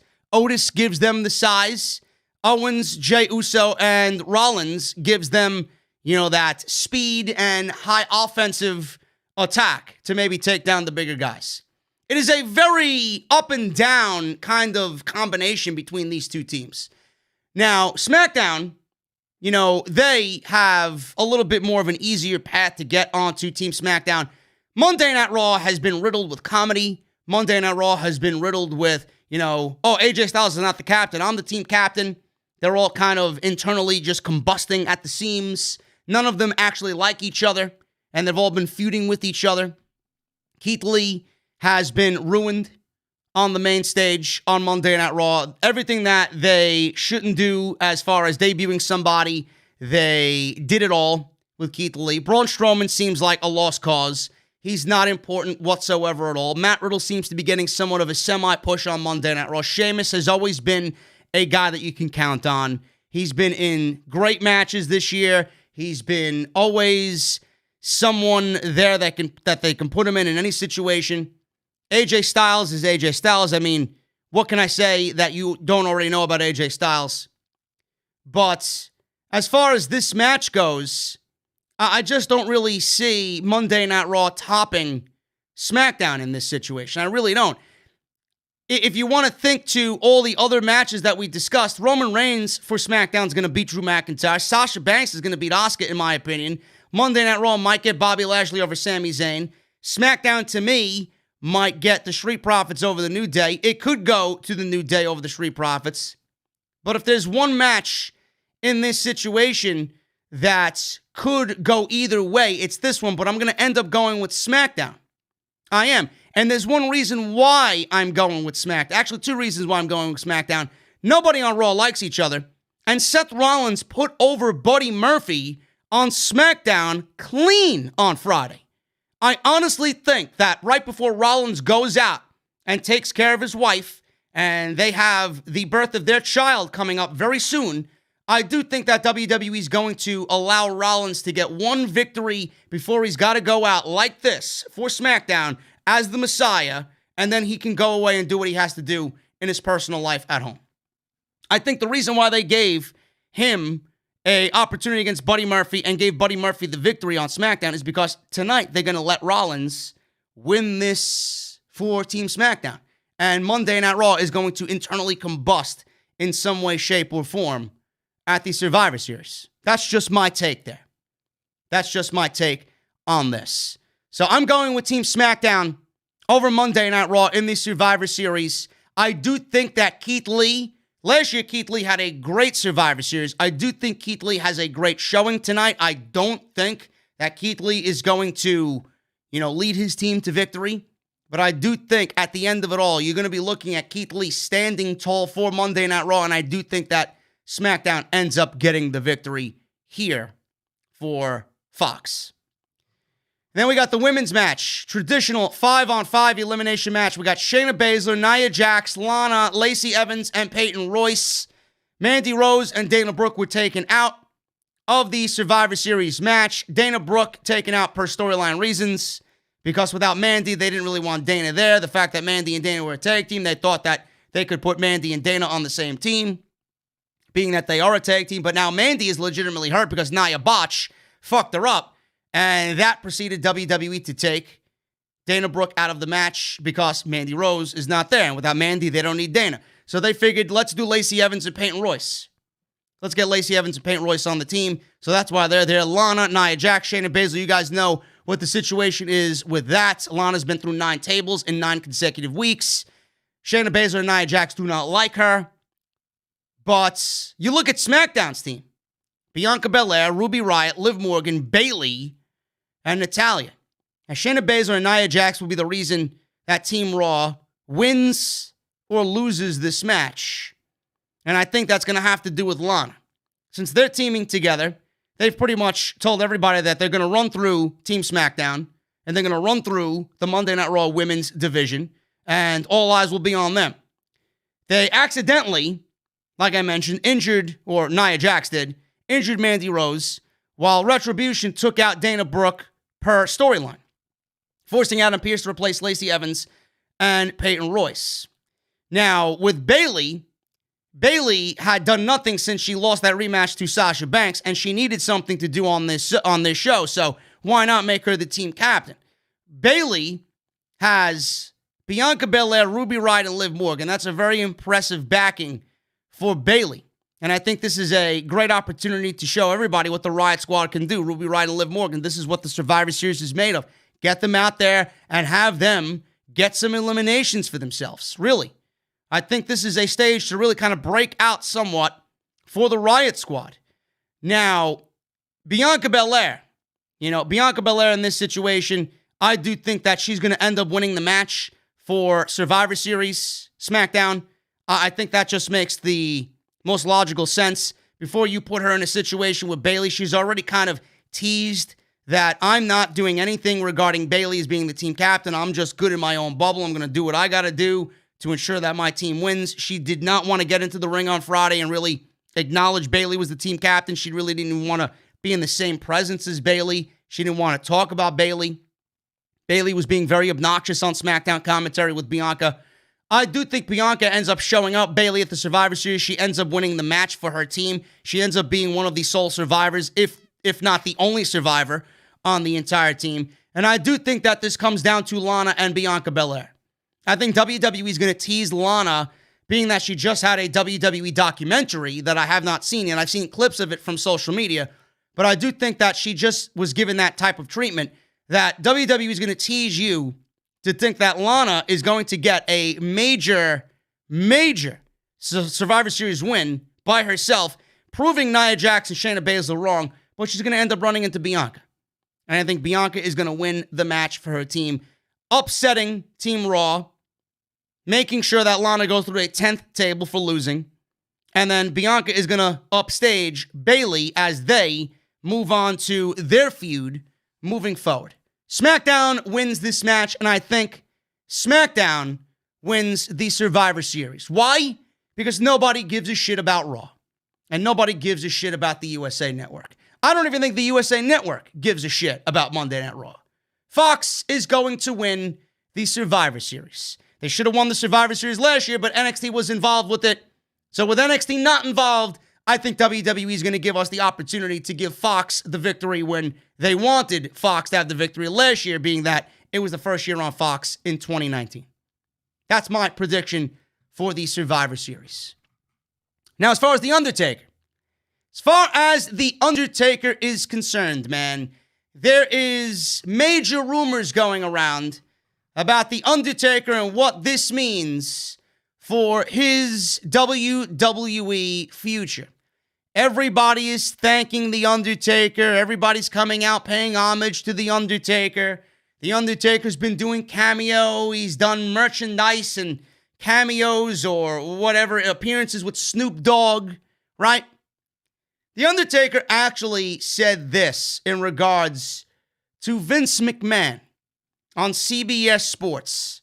He says, if Vince McMahon asked him to return, this is what The Undertaker would say in regards to that. You know, I have to deal not only with my thoughts and my conscience, but I also have to deal with Vince's thoughts and Vince's conscience. A lot of times, they're not always on the same page. Vince's line is, you never say never. But where I'm at, I don't see myself getting to a point where I'm going to be physically better in a couple of years than I am now. I'm going to be a couple of years older and a couple of years slower. So yeah, I just don't see it. Not in the capacity where I'm going to get in the ring and actually work, Whether I have some sort of role, that's a different thing. But my days in the ring, I think, are long gone now. End quote. Are they? I have been very adamant about The Undertaker and this final farewell. I do not think that it is a final farewell. If you think that this is a final farewell, I think you've been watching the wrong program. WWE loves to clickbait. WWE loves to troll. WWE loves to bait and switch. This is quintessential WWE, folks. Bait and switch like a motherfucker. Undertaker tonight, final farewell tonight, is only WWE telling you it's a final farewell, but what they actually mean is that they're setting the stage for Undertaker at WrestleMania. The Undertaker is going to be setting up his WrestleMania match, which, in my eyes, will be his final match. The Boneyard match was fantastic. It was easily the best thing on both nights of WrestleMania. But I don't see that being the final farewell of The Undertaker. You could look into what that match was and him riding off on his motorcycle with Metallica blasting in the background and him riding up that long driveway to that graveyard. That could be a very big signifying aspect that was the end for The Undertaker. I don't think so. Do you honestly think The Undertaker is going to call it a farewell in front of virtual screens? You think Mark Calloway wants to retire and say goodbye to the WWE in front of virtual fucking screens? No life, no energy, no human beings. I think tonight, with everything that happens, we get The Undertaker's WrestleMania match set. Whether that is somebody on the active roster or somebody that I think could benefit from this even greater. A lot of people are saying, Bray Wyatt. Undertaker has had some very positive things to say about The Fiend, Bray Wyatt. He thinks The Fiend is a tremendous character. He would love to work with The Fiend. All of this has been said this week publicly via interviews or via written interviews, whether it's with the CBS or Sports Illustrated. He's been doing the rounds because he has to. He's put over Bray Wyatt in a big way. And for The Undertaker to say he personally wants to work or would love to work, he wished he worked with Bray Wyatt, that is the ultimate compliment for Bray Wyatt. Will we see The Fiend show up and attack The Undertaker? Could be. They got history. Undertaker owns a victory over Bray Wyatt. Undertaker could easily fit into the Fiend storyline where The Fiend is looking for revenge. There's a reason why he hasn't really shown face against Drew McIntyre or Randy Orton. Has WWE deviated away from that and have come up with a Undertaker versus Bray Wyatt scenario at the Survivor Series? He can't be doing all these other things and then worry about The Undertaker. Could it be Bray Wyatt versus The Undertaker tonight? Could it be a situation where it's somebody that's not on the active roster? Some people are even saying Randy Orton. Randy Orton's going to come out and attack The Undertaker. That's going to be The Undertaker's match at WrestleMania. Randy Orton versus The Undertaker. Randy Orton's got nothing to do at Survivor Series tonight. Is it going to be Randy Orton coming out and owning up to that legend killer gimmick once again? Kind of sounds boring to me. I don't know what that does for anybody. I don't know what that does for the fans. I'm not interested in it. I'm not. I really am not. This is my prediction, folks. No matter what you're thinking, Orton, Wyatt, a returning John Cena, I've heard it all. I've heard it all. I am going with somebody that you might not be thinking about right now, someone that I know is ready to come back. He's imminent. His return is imminent to WWE TV.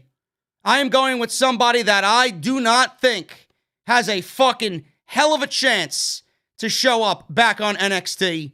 I'm going with a debuting Karrion Kross to show up at Survivor Series tonight and lay waste to The Undertaker, setting up Kross versus The Undertaker at WrestleMania. That is it's just a prediction. It's just a prediction. Karrion Kross is a dominating figure. And with the way Triple H has presented Kross and Scarlett, he has all the makings of being that type of character. He's an amazing promo. He's very visceral in his delivery. Scarlett, Vince McMahon, he's got to take one look at her and wonder why she's not on the main roster. Karrion Kross is going to obliterate The Undertaker tonight. That is my prediction. That is my prediction. Whether it happens now, whether it happens before WrestleMania, we may get nothing happening tonight, and we may get that happening next year. But, I mean, everybody and all eyes are on The Undertaker. Everybody's talking about the final farewell. If The Undertaker is in this thing, and in this thing like I know he is, and he's got an old school mentality, does he go over or does he put somebody over on his way out? I think The Undertaker's done. I think whatever The Undertaker's going to do and whatever The Undertaker has left, he's going to give to somebody else and have them take it and run with it after he's passed it to them personally. What good is an Undertaker final match if he wins? Doesn't really make sense. They've already ruined the streak. The streak should have never been broken. The streak should have never gone to Brock Lesnar. That's just my take on it. If The Undertaker lost the streak and that's already done and buried with, why not take whatever you got left in The Undertaker and pass it on to somebody else that you know is going to be able to succeed at that high level? Karrion Kross, to me, I feel like is going to come out and attack The Undertaker, and I think we're going to get Kross versus The Undertaker at WrestleMania. That's just me. That's just my opinion. Let me know what's going on there, guys. Let me know what you think about that, and let me know if you think Kross is the guy to come out and attack The Undertaker at Survivor Series tonight. All right, man. Let me get into this. We've been here for an hour and a half already. We got a lot of show left, man. We got a lot of show left. But first, I want to thank everybody for being here. Thank you guys for hanging out with me on your Sunday afternoons. And I want to thank The Ridge for sponsoring the podcast today, man. Ridge.com/script. I know you guys are going to be stressed out during the holiday season, man. I know you are. I know it's difficult to shop for your father, for your grandpa. I know, man. I've been through it. I hated when I had to go to the store and had to shop for my grandpa. You get him underwear, you get him socks, you get him sweaters, you get him pajamas. I'm like, I could buy this shit any day of the week for my grandpa. I gotta buy him underwear for Christmas. He could go to the fucking store himself and buy himself underwear. Get him something that is gonna wow him. Get your dad something that's going to wow him. Get your dad something that you actually put thought into. The Ridge. This video is sponsored by The Ridge. The Ridge wallet, man, makes a perfect gift. It's light, it's sleek, it's industrial, it doesn't fold or awkwardly bulge in your back pocket. It seriously changed my entire outlook on wallets, man. I never leave home without it.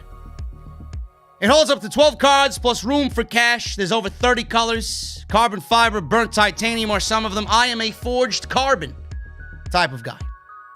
I love it. I never leave home without it, but don't take my word for it, man. They got over 30,000 five-star reviews on Google alone. The durable materials means that each wallet has a lifetime warranty. You buy one wallet and you own it for the rest of your life. They're also so confident that you will like it that they will let you test drive it for 45 days. If you don't like it, they will give you a full refund. No questions asked. The Ridge wallet, what makes it stand out, man, on top of being durable? The one thing I like about it is that it has RFID blocking technology, which means it protects you from digital pickpockets. I know I feel safe, but that is one of the biggest perks coming from the Ridge wallet, man. Be safe while you're out there in public. You guys can get 10% off today with free worldwide shipping and returns by going to ridge.com/script. Use code SCRIPT at checkout. It makes a perfect holiday gift, man. Do not let the holidays stress you out. The Ridge has got you covered. Ridge.com/script. Use code SCRIPT at checkout for 10% off. And I want to thank them for supporting Off the Script this Survivor Series weekend. Moving on, man. Drew McIntyre. Drew McIntyre talks Triple H comparing a feud with Roman Reigns. With Roman Reigns, I don't really understand where this comparison comes from, but he's comparing it to The Rock and Stone Cold Steve Austin. Drew McIntyre was asked about Triple H's comments and the pressure that it puts on him. He says, and I quote, "With Hunter, I think he's looking at, well, there it is, the Roman Reigns we always wanted. Heel. This is Roman Reigns without holding back. This is truly him being himself. This is Drew McIntyre, what we always saw in him being himself." They finally found their full evolution, the top level of their character. He's got a vision in his head of where it can go, and that's what makes Sunday so interesting, because right now we are on such a roll. McIntyre also noted that after the Survivor Series, no matter what happens, they're going to keep their respective roles on their respective brands, and who knows what's going to happen down the line. He says, and I quote, "I think this is something that's going to go for a very long time, and it will be very interesting. And if we can reach those heights that Hunter talked about, that would be pretty special." End quote. I don't get that sense now. I don't know in what mentality Triple H is talking about comparing Reigns and McIntyre to Rock and Steve Austin. I want to say that comparing them on the surface, just based on who these four guys are, is never going to work. You're just giving them expectations that they will never be able to live up to. But what I think personally Triple H is trying to say here is that the longevity of it, the fact that, they have a common interest, the fact that they are two big names that want the same thing in the company, the same thing that Rock and Stone Cold wanted. They always battled for number one or number two in the company, right? When one was number one, the other was number two, and vice versa. They would never be able to live up to who they are as performers, but the mentality of what those guys were fighting for, I do think that Triple H is trying to apply here. Because they would never in 1,000 lifetimes be able to live up to the expectations of The Rock and Stone Cold Steve Austin. But the fact that they are both champions in this company, they are two of the biggest names in the company right now, and they're always vying for that number one position. And when one is number one, the other is going to be number two. It's always going to flip-flop back and forth. That's the mentality I think Triple H is thinking about. WWE has discussed The Fiend versus Edge for WrestleMania 37. I don't know how any of this is interesting to anybody, but here we are. In fact, I honestly think The Fiend versus anybody at this point is not interesting at all. I honestly think The Fiend is a dead character. WWE has put it in a position where it's not special anymore. And I honestly think right now the only reason why The Fiend is getting any attention is because of the body of work that Alexa Bliss is doing. And the body of work that Alexa Bliss is doing right now is probably the best work of her career. The reason The Fiend is still relevant and the reason why The Fiend seems important is because Alexa Bliss has been doing the best work of her career. Now, this has been discussed. Now, Edge has been out of action for 5 months. He continues to recover from a torn tricep. We might not see him back until the Royal Rumble. He may win the fucking Royal Rumble. I don't know. That was an idea if Randy Orton was still the WWE champion. That might not be in the cards right now. But Edge has been out with a torn tricep. He may be back at the Rumble. They're trying to get him back for WrestleMania season. So after that, he came back at the Royal Rumble, and then he had a feud with Randy Orton. Last man standing match at WrestleMania 36. And then he won that, being that was his first match back. We had the greatest wrestling match ever that was not at Backlash, and Randy Orton won that. There's no timeline for Edge's return, but the hope and expectation is that he will be back before WrestleMania. Several reports have stated that he and Orton will face off again one more time at WrestleMania 37. Now, it was widely believed that Orton would be the WWE champion. He still could be the WWE champion going into WrestleMania. We got December, January, February, and March. We got a full 3.5 months. WWE could give the WWE title back to Randy Orton to get this match with Edge. I doubt it. If you put on McIntyre, it better fucking stay on Drew McIntyre. If you wanted this match with Edge to be the WWE championship match with Orton, then Orton should have never lost the championship. Can't go back on it. And I don't want a hot potato title because that's not going to mean anything for the title. In fact, it's going to diminish the fucking title. It was believed that was going to be the WWE title match. Meltzer even reported that if that was the WWE Championship match, it would end up being an I Quit match for the WWE title. Now, they could still end up doing this with the title. They could end up doing it without the title. They could not do it at all.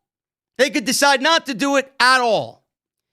Now, citing sources, WrestleVotes on Twitter has reported that WWE has discussed Edge versus The Fiend at WrestleMania. What they have to do with each other, I have no fucking idea. WrestleVotes did note that the rumored Edge vs. Orton match has been the long-standing plan, and it's still the plan at the moment. Both Orton and Wyatt would be ideal opponents for Edge at WrestleMania. One, yes. The other, I don't know where sources are saying that it's ideal, but it would not be ideal for Edge to wrestle Bray Wyatt. We all know McMahon changes his mind, but another option would be for WWE to run the Edge-Orton feud as planned at WrestleMania. If Edge were to win that match, WWE could then place him in a match with Bray Wyatt. Needless to say, there are a couple of different options for Edge and Bray Wyatt here. Now, I don't really understand if Edge is coming back why you wouldn't just square up everything and finish everything with Randy Orton. I mean, that's the logical way to go about it. If Edge is coming back, you need to get that one and final match with Randy Orton. Edge got one victory, Randy Orton's got the other. You can't leave them in a stalemate. You got to get the third match. So if that happens at WrestleMania, you could do that with the title. You could do that without the championship. Some people were opposed to Edge being the WWE champion and beating Randy Orton in the final match and him winning the championship. We could get this still without the championship. Where Bray Wyatt comes into play, I have no fucking idea where this even makes sense. Like, why would you do that? What do they have to do with each other? One day Edge is going to come back and The Fiend is going to stalk Edge on Monday Night Raw. Who the fuck wants to see that? As far as I'm concerned, Bray Wyatt versus somebody like Edge doesn't really offer any excitement whatsoever. I will tell you what I do think. If they want to go with Edge and Bray Wyatt at WrestleMania instead of Randy Orton, what if we do? Because obviously you're going to have to factor Alexa Bliss into something somewhere down the line. And why wouldn't you have her wrestle at WrestleMania? If you want to do Bray Wyatt feuding with Edge, then you got to do Bray Wyatt and Alexa Bliss versus Edge and Beth Phoenix. We already know that Edge and Beth Phoenix are married. It's no secret. She makes mention of it, inconspicuously on NXT commentary. We all know it. Edge has mentioned it in his promos against Randy Orton. We know it. So stop hiding it. If Bray Wyatt and Edge is your direction, if that is your direction for WrestleMania, then you give me Bray Wyatt, The Fiend, and Alexa Bliss versus Edge and Beth Phoenix. I would much rather see that than a one-on-one match that I know is not going to be anything good with Edge and Bray Wyatt. Think about it. I think the story would be greater with the women involved than it was just Edge and Bray Wyatt by themselves. In fact, I don't think any of this is really necessary. Just give me Edge and Randy Orton and then move on Edge to somebody else. Seriously. Is Edge a part of Monday Night Raw? I don't really know. I would much rather see Edge and AJ Styles at WrestleMania. If you didn't want to go with Randy Orton, I would much rather see Edge and AJ Styles at WrestleMania. I don't know where Bray Wyatt comes into play. If Edge is going to be on Raw, AJ Styles is a absolute must on that brand. Absolute must. And if Edge is one of these guys that can float back and forth, he's not really tied to Monday Night Raw, but he could show up on SmackDown, I would do Edge versus Seth Rollins over Edge versus Bray Wyatt. I don't know where people get this idea that Bray Wyatt being interjected into these major matches makes it good. It's not. Bray Wyatt has had some of the worst matches of 2020. Fact. It doesn't make any sense. If you're going to do it, involve the ladies. If not, don't talk to me. Friday Night SmackDown, the ratings. They were actually up for the Survivor Series Go Home show. The episode drew 2.215 million views, which is up from last Friday's episode that did an average of 2.142. The first hour saw it pull in a 2.202 million viewership, while hour two did a 2.222 2.28 million viewership. The show did 2.111 million viewers in hour 1, and hour 2 did a 2.172. It also pulled in an average of a 0.6 rating in the 18 to 49 demo, which was number 2 for the night. That is the same 0.60 rating in the 18 to 49 demo the show did last week. This was the go-home edition of SmackDown for the Survivor Series. We had the Street Profits and the New Day defeat Dolph Ziggler, Bobby Roode, Sami Zayn, and Baron Corbin. Nonsensical start to the show with the New Day and the Street Profits, who are wrestling themselves tonight at the Survivor Series, teaming up. Didn't really make any sense there, but very predictable in its own self, that match. So the babyfaces get the one over the heels. Natalya defeats Tamina Snuka. You can see where this show was going. Natalya defeats Tamina Snuka to qualify for the SmackDown team at Survivor Series. Buddy Murphy beats Seth Rollins in easily the best match of the night. Seth Rollins pretty much puts over Buddy Murphy clean. Good on him. And I do think he wins it for Team SmackDown tonight. Daniel Bryan defeats Jey Uso. 50-50 booking rears its ugly head. There are rumors now that Daniel Bryan is not done with Jey Uso yet, and that Jey Uso is going to have to pay the crime now because he lost to Daniel Bryan from Roman Reigns. I'm hearing, and I do not agree with this at all, I got news on Friday night when we talk about SmackDown on the post show, news that Daniel Bryan and Roman Reigns is going to be happening before the end of the year, and that is something I need to stress this, do not agree with at all. I do not agree with that at all. If it's taking place at TLC, I don't know why you would do that, but here we are. It would make more sense at the Royal Rumble. I would accept it. I would not like it, but I would accept it at the Royal Rumble, but WrestleMania is the way to go. That is just my prediction for Roman Reigns and Daniel Bryan. That is your WrestleMania main event if you can't get Dwayne and the Tribal Chief at WrestleMania. That's just my take there. But SmackDown was a very low-effort show. Nothing really stood out on that show at all. They put as little effort into it as possible because Survivor Series was already booked. They didn't really need to do anything, and they showed you. They did a contract signing. We talked about the contract signing. It didn't make any sense. I went over it every single time I had an opportunity to talk about it. I don't like it. It doesn't make sense. Sasha Banks and Asuka, they had to stare down. Nonsensical. WWE just tried with 1 week to go. They left 3-4 weeks of build, non-existent, and then they just want to pack everything into one show. And it ended up being a low-effort show. It ended up being very low effort. There is rumors of backstage heat between Sasha Banks and Alexa Bliss. This is a long-standing rumor. It has now reached legend status, how Sasha Banks hates Alexa Bliss and how Alexa Bliss hates Sasha Banks. This was in the news, and I found it to be quite interesting. So, Banks talked about The Mandalorian. She's been interviewed this week about The Mandalorian. She's got a spot on The Mandalorian, Season 2, her feud with Bayley. She also talked about and their match at Hell in a Cell, which was very great, and what happens to Sasha Banks moving forward in the future. At one point, Banks was interviewed by Stephanie Chase. I don't know who she is, but apparently she's WWE approved. If she got Sasha Banks to interview on her YouTube channel, at one point Banks was asked who she would pick to team with now that she is no longer teaming with Bayley. Banks said, and I quote, "I would have to choose Alexa Bliss. She is so cute."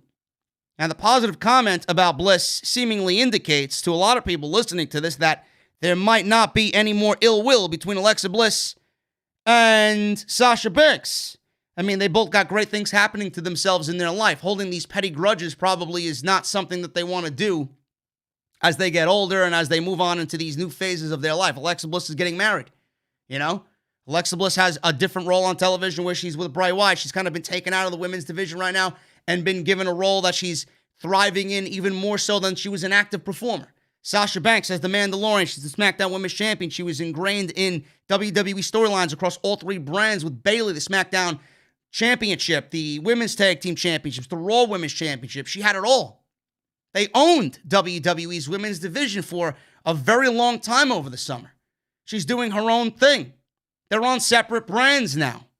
So they're really not even a part of the same brand. And Sasha has her own thing going on. Alexa Bliss has her own thing going on. It would just be ridiculous and petty to continue that feud with each other. Whatever it stemmed from, whatever the original reason for that feud was, whether it was a rumored broken nose by Sasha Banks to Alexa Bliss and the competitive aspect that is the women's division in WWE, how Alexa Bliss probably spread rumors to fucking Ryan Satan about Sasha Banks, whatever the case may be. You heard it all, man. I talked about it all when I talked about Sasha Banks going away from WWE and walking away after WrestleMania 35. But I'm glad to see that it's potentially over. Could there still be some dislike there? Yeah. Could there still be animosity there in some way, shape, or form? Yeah. But as long as they have agreed to coexist professionally, I like you, but I don't like you at the same time. We're both getting older. We both have different priorities in our life that are more important than this petty bullshit. You got to respect both of them for moving on. Everybody goes through that with somebody else that they don't like. They grow to appreciate them. They grow to respect them as they get older. And that's what may be happening here with Sasha Banks and Alexa Bliss. So good on both of them for potentially squashing that feud that has been of legend status in WWE. NXT and AEW, man. I actually watched NXT this week. It wasn't good, but I will say this, man. NXT, the women's division on NXT television is by far and away the best thing on that program. Both women's matches this past Wednesday were fantastic. Actually, there was 3 women's matches. One was all right. The 2 tag team matches, and then we had Io Shirai and Rhea Ripley. Look at what WWE is doing with their women's division, man. Look at how focused they are with their women's division in NXT. Starting at the top, we had Leon Ruff defeating Johnny Gargano via disqualification because Damian Priest attacked Leon Ruff on the outside because he thought he was helping Leon Ruff. And he actually did not help Leon Ruff because Leon Ruff thought that, Damian Priest was helping him because he could not beat Johnny Gargano. He thought Damian Priest helped him and they had a promo backstage. You attacked me because you don't think I could beat Johnny Gargano? Then why am I the champion? I should just give this championship back to William Regal. I don't deserve to be champion, if that's what you think of me. I can beat this guy by myself. And then he slapped Damian Priest in the face. I still don't agree with Leon Ruff being the North American champion. I think it's fucking disgusting, to be quite honest with you. I think it's terrible. I think it sullies and brings the North American Championship to a bad name after WWE has made it as prestigious as any other title in the entire company. I don't know why you would give that championship to Leon Ruff. It doesn't make sense to me. I think it's something that's counterproductive, and WWE doesn't have any plans for Leon Ruff. Everything that happened with Leon Ruff, Damian Priest, and Johnny Gargano on Wednesday's show was booked on the fly. It was booked that day. You can tell by watching that they don't know where they want to go with it. It sucks. It sucks. So, Johnny Gargano, he's still going to be feuding with Leon Ruff. He's still going to be feuding with Damian Priest. I don't know where they're going with this, but I'm not liking it. I'm not liking it whatsoever. Dexter Lumis and Cameron Grimes. Cameron Grimes! Oh, Cameron Grimes! Dexter Lumis and Cameron Grimes had a no contest in a blindfold match. I don't remember the last time I've ever seen a blindfold match. Maybe it was who was the last thing that I seen blindfolded? Have we ever seen a blindfold match before this in modern day WWE? I don't think so, right? That's something that a statistician or an analyst, some fucking fact-check historian might figure out. I think the last one we seen was what? Jake the Snake Roberts and Rick Martel at WrestleMania? If I'm not mistaken. It's probably the last one I seen. But Dexter Lumis is fantastic. Cameron Grimes has been growing on me week by week. This was a situation where Grimes was so terrified of being blindfolded, he actually attacked the referee thinking that he was attacking Lumis. He took the blindfold off. He realized that he attacked the referee. And Dexter Lumis took the mask off and started beating the shit out of him. So Cameron Grimes, in a blindfold match, beat the shit out of the referee. And this match went to a no contest because there was no official. Cheesy.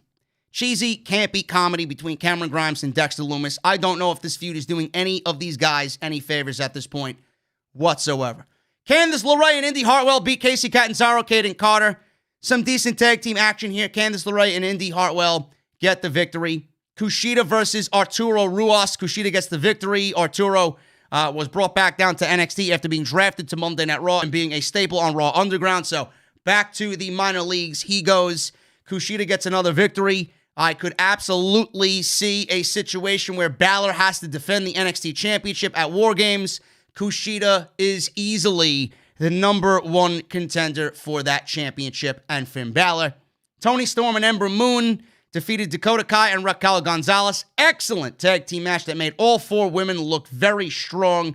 Loving what all four of those women are doing. Timothy Thatcher defeated Austin Gray, who is from Evolve. He's the former Anthony Green. They changed his name. I don't care. Tommaso Ciampa came out after Timothy Thatcher had a rear naked choke twice on Austin Gray. He came out and kind of stalked Timothy Thatcher, and Timothy Thatcher backed away, saying, I got no problem with you. I've got no problem with you. Sad to see that that's all they have for former NXT champion Tommaso Ciampa. Io Shirai and Rhea Ripley had an excellent match. When all is said and done for 2020, that will probably be one of, if not the best, women's matches of the year. This match, I will say, it will rival Sasha Banks and Bayley inside Hell in a Cell. It will. I thought these two women killed it. Rhea Ripley is very good. Io, you all know how fucking incredible Io Shirai is. She retains the women's championship in NXT. At the end of the match, Rhea Ripley and Io Shirai embraced and hugged. Seemed like a farewell. Seems like Rhea Ripley is done in NXT. I don't know what it is with Rhea Ripley, guys. I don't know what is the matter with Rhea Ripley. To me, I look at Rhea Ripley and I don't really get a sense of someone who's a major star. I don't. And I don't know if it has to do with her losing to Charlotte and her being kind of pushed to the side after losing to Charlotte at WrestleMania, going on that losing streak. For months, she was on a losing streak. For months, she was just deemed as unimportant. And I don't really know what it is. She's transformed herself into what she looks like now. I don't know if it's the theme music. I don't know if it's the look. I don't know if it's the way she acts and the way she carries herself. At the end of the day, I'm trying to dissect this the best way that I can because I actually like her. I feel like she was a natural badass before she even got involved with Charlotte. I feel like she was a natural... When she won the title from Shayna Baszler, it was great. She was a natural badass. Nobody wanted to fuck with her. And I feel like it's now a product of WWE overproducing somebody that they really have high hopes in. I honestly think Rhea Ripley is a product of WWE overproducing somebody to a point where it's disingenuous. I really do. What I would do with Rhea Ripley is I would put her on SmackDown and I would turn her into a heel.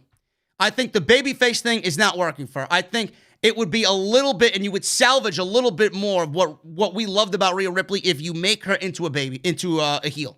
Turn her away from this babyface role and put her into a heel role. That's what I think they should do. Io Shirai, fantastic as always. And the reason why, a lot of people don't talk about this, the reason why Io Shirai is still the NXT Women's Champion is because all those months ago, there was rumor of Io Shirai leaving WWE, going back to Japan, and getting, back home and spending time with her husband. I believe she's married to Evil in New Japan, if I'm not mistaken, right? It's Evil or Sonata, one of them. I think it's Evil. But she wanted to go back home. And she felt like there was really nothing for WWE, and her to do together. That she was stagnant and everything that they were doing with her was kind of stale. They weren't really pushing her the way that she anticipated them or her to push her. But I feel like the reason why NXT is right now in a position with Io Shirai as the NXT champion is because they don't want to lose her. They feel like the more that they book her strong as champion and the more that they really focus her and that NXT championship together, the more that she's not going to go anywhere. So it's like they're pretty much keeping her and showing them now, or showing her now that, you know, she's important, but the only reason why she has the championship is because they don't want to lose her. That's my feeling there with Io Shirai. I don't know what it is with you guys, but let me know how you feel about that. And then Pat McAfee in the Undisputed Era, pretty much he came out, Pat McAfee, and interrupted Finn Balor. Now that they run the show, you know, he's going to fall in line with everybody else. Everybody else that they attacked, the Undisputed Era, dead. Bobby Fish, Adam Cole, Kyle O'Reilly, Roderick Strong, Breezango, dead. And then Finn Balor was going to fall in line with them. And then Balor didn't back away.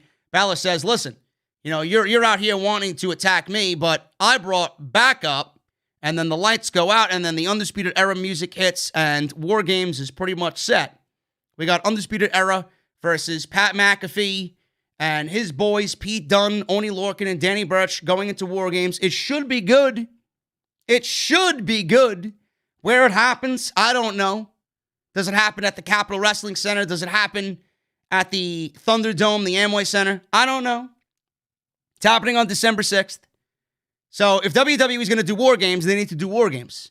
If WWE is going to do War Games and name it War Games and there not be a cage and we only get some form of a fucking one steel cage match or an elimination match of sorts, it's not War Games. It's not War Games. I need to see the 2 rings, the 2 cages, and I need to see what we've seen in the last couple of years with NXT presenting War Games. It's been one of the best matches every single year when NXT has done it. Hopefully that is the case this year.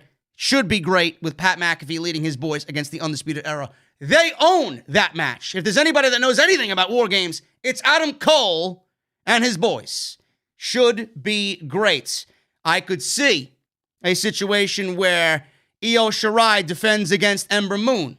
I could see a situation where we see Kushida versus Finn Balor. I could see a situation where we see Johnny Gargano, Leon Ruff, and Damian Priest in a triple threat for the North American Championship. So NXT TakeOver War Games, you could book the show if you want. It's not really that difficult to figure out or piece together. The pieces are there. The pieces are there. So NXT was okay. Really wasn't all that great, but War Games is being set up, and I still don't agree with that, Leon Ruff being the North American champion. AEW, Young Bucks beat Top Flight. Really great match. Really standout match for these young kids. Top Flight, 19 and 21 years old individually. And the Young Bucks put them over and made them look great in defeat. Hopefully, Roman Reigns can do that to Drew McIntyre tonight. Orange Cassidy beat Kip Sabian. Jon Moxley and Kenny Omega had a contract signing that only Kenny Omega showed up to. And Jon Moxley was attacked backstage. There was a situation going around on Reddit where if you dissect Moxley being backstage and you look at the way Moxley was positioned backstage, his legs were crossed in a situation that resembles the Hangman card. I don't know if you guys are familiar with the Hangman card. I didn't know anything about this until I read the story and read the post on Reddit. His legs were crossed in a way that would signify that it's a Hangman tarot card or something like that. And who would that resemble? Hangman Page. And Jesse and I talked about it on Wednesday. I feel like Hangman Page attacked Jon Moxley for whatever reason and ruined this contract signing. Some people were saying, oh, it's Brody Lee. Oh, it's Eddie Kingston. No. I think it's Adam Hangman Page. The reason why, we don't know yet. It's going to be very interesting to figure that out. We'll talk about more of that on Wednesday. Inner Circle invaded Las Vegas. Very hangover style. Very hangover-esque. I thought it was very entertaining.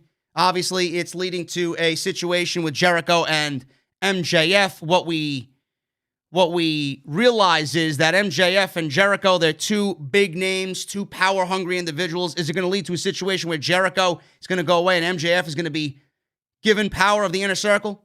Is MJF going to overthrow Jericho? All I know is that MJF and Sammy Guevara have this magnetic heat to one another. They don't like each other. Where I think Sammy's just going to say, fuck the Inner Circle, and they're going to turn him into a babyface. I think this is going to be a breakout role for Sammy. He's going to go out and be a babyface. What this means for the Inner Circle, we don't know. Again, very interesting. And I'm sure there's an end goal. We don't know what that is yet. Pac was back. He defeated The Blade. Serena Deeb defeated Thunder Rosa for the NWA Women's Championship. She retained that. And Brian Cage, Ricky Starks defeated Cody Rhodes and Darby Allin. Will Hobbs joins Team Taz, which I think is a great deal for him because there was no identity to Will Hobbs. At least this will give him a mouthpiece like Taz, and we will finally start to get some backstory and some identity on big man Will Hobbs. AEW beats NXT in the viewership. AEW ranks as 7th highest rated show on cable in key demo. NXT, they did what they usually do. They did not rank in any of the demographics outside the 18 to 49. Both shows were up in total viewers. AEW took the win and in total viewership with the key demo. AEW did 850,000 live viewers. NXT did 638,000 live viewers. AEW last week did 764, while NXT drew 632. As is most weeks, AEW won the 18 to 49 demo. NXT ranked 56 among the top 150 shows on cable, while AEW ranked number 7, which is the first time Dynamite has been in the top 10 in a few weeks. AEW was only behind the NBA draft and cable news shows. The demographic is as follows. AEW 0.37 in the 18 to 49, and NXT did a 0.14. AEW ranked higher in the 18 to 49 demographic than Monday Night Raw. That is a major, major feel-good moment for Tony Khan and his boys. And that goes to show you how people are just disinterested in Monday Night Raw. NXT did not rank. That is the only demographic that anybody cares about. But AEW coincidentally did a 0.27 in the viewers over 50. NXT did not even chart. So as Tony Khan finally figured out how to get that 50-plus demographic, man, that sought-after 50-plus demographic. Rhea Ripley, I mentioned Rhea Ripley finishing up with NXT. Meltzer said this in regards to Rhea Ripley. My impression is from watching the Io Shirai match is that Rhea is going to the main roster. I just think this is the way to finish up the story because even the way that they hugged at the end, I could be wrong and no one has told me anything, but I definitely heard Rhea Ripley is going to the main roster. End quote. Make her a heel, put her on SmackDown. She could even be a late replacement in the Survivor Series. We don't know. God forbid Lacey Evans or Peyton Royce remains on the team on Raw. She could show up on that side. She could show up on Team SmackDown. Who would they take off Team SmackDown? I don't really know. Maybe they take Natalya out. Maybe Rhea Ripley attacks Natalya. Maybe Adam Pearce wants to be a dick and remove Natalya because he got somebody better. She's not really the boat. And they put Rhea Ripley on that team. Listen, I think a move to SmackDown would be great and a heel turn would be great. That's the way I see Rhea Ripley going to the main roster. Undisputed Era versus Team McAfee officially announced for not Survivor Series, but War Games. Should be Survivor Series War Games, but NXT has the distinct honor of War Games. Undisputed Era, like I mentioned, made their return to Wednesday's show after Finn Balor gave a brief update on his broken jaw. This will mark McAfee's second ever professional wrestling match as he lost his in-ring debut to Adam Cole at TakeOver 30 in August. War Games takes place on December 6th. It will be a barn burner. And if you thought you were impressed with Pat McAfee, man, I put him down. Listen, I put Pat McAfee down. I admit it. He blew everybody's expectations away. I think he even blows our expectations after expectations of the last time away. I think it's going to be great. I'm very excited to see what all four of those guys do.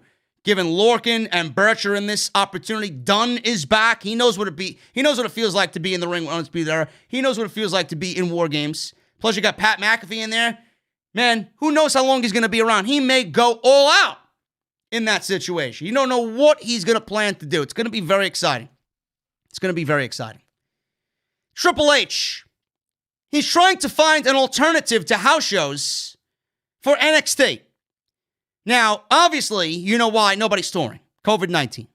shut down everything, shut down touring for WWE. They are no longer going around the country to hold television and house shows.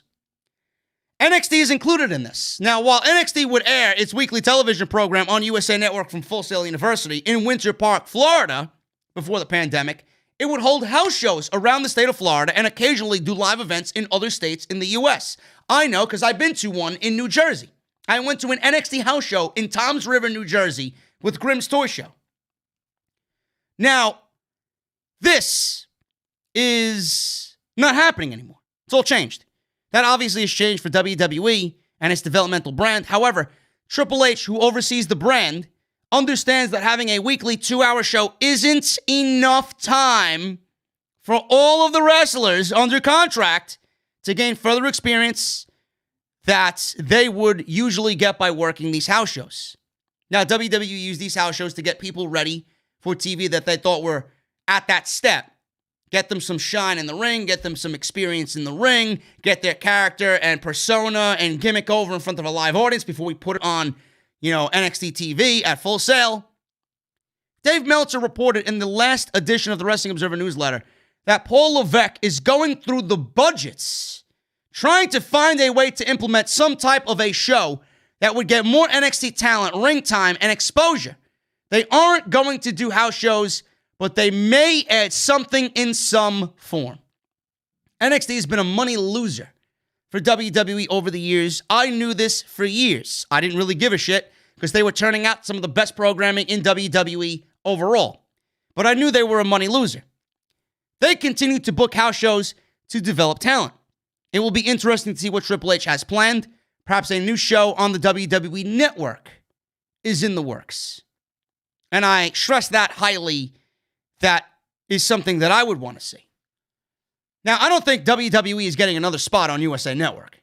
I don't think USA Network even wants another WWE programming to see. Just seeing and depending on how the ratings have ended up.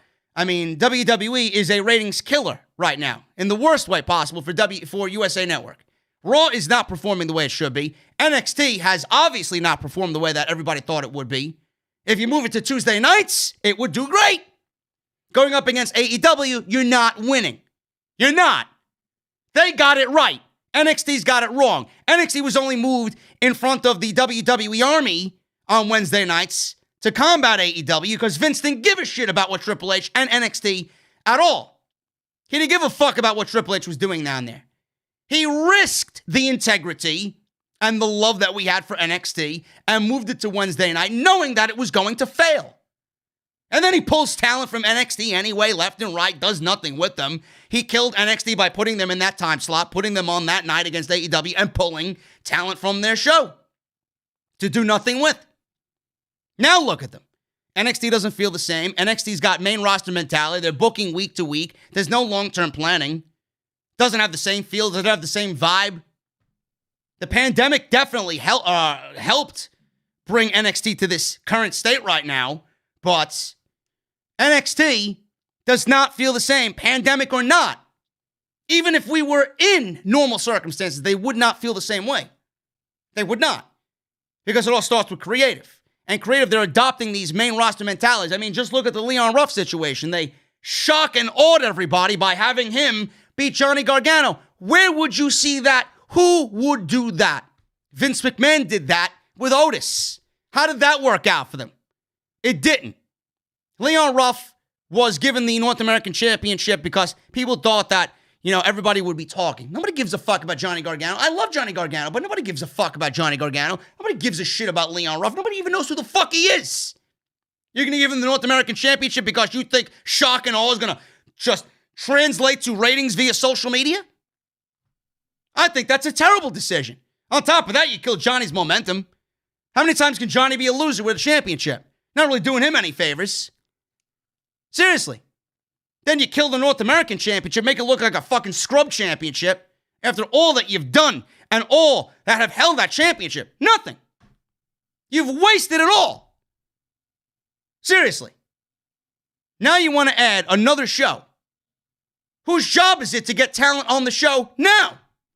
Whose job is it to feature talent? There's got to be somebody in the performance center that's near ready for television. Get them on television. Start producing new talent. Start believing in new talent. They're so stuck in their ways that they're using what they have on the show now and doing nothing with it. They're not making entertaining television. Give me somebody that's near ready at the Performance Center. Put them on TV. Why wait? Before you know it, their contract's going to be up. You're not going to have them anymore. You're making people unhappy by sitting them down and not doing anything with them. It's your job to find a spot for them on the show. I'm not saying everybody's ready, but those that are near ready, get them in front of the camera. What bad could it possibly do? Work with them. It'll be a work in progress instead of working with them behind the scenes and them getting them ready. Well, you want a second show? Nobody's even watching the first show. USA doesn't want another NXT show. Where's it going to end up? Saturday night for 1 hour? Give me a fucking break. NXT, Triple H is talking about looking at the budgets and looking at getting another television show because Tony Khan and Cody Rhodes have been talking about an additional AEW show for months now. If they were not talking about another show, WWE would not be exploring the budgets and the options for another NXT show. They would not. They're doing it because AEW is in their minds, man. AEW lives rent-free in NXT's mind, in WWE's mind. And they should, because more times than not, they've done things the right way. They've done things the old NXT way. Seriously. While Triple H is adopting Raw mentality, AEW is looking back at what Triple H did in NXT and applying that to their show to make it better. Logic, long-term booking, creating new talent, exciting television, wrestling. I don't understand why we're talking about another NXT show. I haven't watched NXT consistently in months. Why? Because the show sucks. The show does not offer me anything of excitement anymore. I love the talent on the show. I love Mia Dexter Loomis. I love Io. I love Tony. I love Ember. I love the entire women's division, to be quite honest with you. I love Ciampa. I really do. I love all these guys. Cameron Grimes. But are they being booked correctly? Are they being booked in a way that the old NXT would be proud of? No, they would not be. They would not be. Which makes me wonder what everybody would look and feel like if this was NXT 2-3 years ago. I love the Undisputed Era. I've grown to like Pat McAfee. Pete Dunne's back. Finn Balor's there. What is there not to like? How do you have talent on that show and it's that boring? How is it that not exciting? We're looking at a situation right now where if they're doing another show, it needs to be on the WWE Network. I'd actually watch it if it's on the WWE Network because I feel like it would be genuine. I feel like it would be genuine at that point. You put it on USA Network, we know why you're doing it. You put it on the WWE Network, we know why you're doing it. For us. For the talent. You do it on the network, it's for the talent, it's for us. You put it on USA Network, all you're doing is showing everybody how desperate you are to once again combat another AEW maneuver. That's the way it needs to be. Network or bust. Monday Night Raw ratings, shit as always. 1.778 on the USA Network. This is up, actually, from a week ago. 1.690. It went up against Week 10 of Monday Night Football that featured the Chicago Bears and Minnesota Vikings that did 11.45 million viewers. The 18 to 49 demos saw Hour 1 at 0.55, 0.48, and 0.50. That is the top to bottom hours of Raw, Hour 1, 2, and 3. The viewership is as follows: 1.86 in Hour 1, 1.74 in Hour 2, and 1.728 in Hour 3. All 3 hours this week were up compared to last week. Monday Night Raw was fucking boring. It was awful. Asuka, Mandy Rose, and Dana Brooke defeated Shayna Baszler, Nia Jax, and Lana. The New Day defeated the Hurt Business to retain the Tag Team Championships. Don't know what happens with the Hurt Business after that. We'll probably get a rinse and repeat process of New Day versus Hurt Business formations for the weeks to come leading into TLC. Retribution defeated Matt Riddle, Braun Strowman, Sheamus, and Keith Lee. A logical booking decision there. Retribution gets the win. Gets a win over Team Raw. Does it matter? No. But they took advantage of a dwindling Team Raw mentality. They all hate each other, so Retribution took advantage of that. I mean, Retribution, week by week, man, do you feel like they're trying to overthrow WWE, that they're trying to, take over the establishment? Feels like the establishment has taken over them, to be quite honest with you. You got to give props to Mustafa Ali, though. He's trying desperately to make whatever they got going on work. Bray Wyatt defeated The Miz. Bray Wyatt, Mr. Rogers, Bray Wyatt defeated The Miz, and then Drew McIntyre defeated Randy Orton to become the WWE Champion. I'm tired of talking about it. I hate it. It doesn't make sense. The match wasn't even that good. But Drew McIntyre's a two-time WWE Champion. Drew McIntyre's title win was actually a late decision. This was noted by WrestlingNews.co. The plan as of SmackDown, was Orton to face Reigns at Survivor Series. But those plans changed by the time they went on the air Monday. Dave Meltzer noted in the Wrestling Observer newsletter that all of the key players were under the impression before Monday Night Raw that Reigns versus Orton was still the match for Survivor Series. Meltzer noted that the belief among many people in the company was that Orton likely figured out he was losing the title once McIntyre showed up on SmackDown. So Orton was watching SmackDown and realized, the same thing that we realized, the same thing that I realized. They made it seem like Orton was a non-entity on Friday. They didn't mention anything about Orton. They didn't mention Orton was the WWE Champion. All they did was push McIntyre as if he was already the WWE Champion and push that match more than they did Orton. Oh, McIntyre, I'm going to face you at Survivor Series Reigns. They didn't make mention of anything Randy Orton. So Orton was watching this and probably thought the same thing that we were thinking. Now, of course, it's possible that he was tipped off before and just kept things quiet, says Dave Meltzer. Now, WrestlingNews.co spoke with two people on Monday afternoon who were still under the impression that it was still Orton versus Reigns on Sunday. There were people there who would usually know these things and did not hear about the plans changing until the match actually took place. So, this is the workings of Vince McMahon, folks. A late decision. As of Friday, last week, Orton was still scheduled. Going into the match, Orton was still scheduled. We don't know who was talking to Orton or not. I'm assuming Vince told Orton, but Vince, the right hand doesn't know what the left hand is doing and vice versa. Vince might have told Orton, but they didn't tell anybody else for whatever reason. Maybe they didn't want to. Maybe they wanted to conceal it. Maybe they didn't give anybody the benefit of knowing because fuck them. The only person that needs to know is Drew, Randy, and Vince and Bruce. That's it.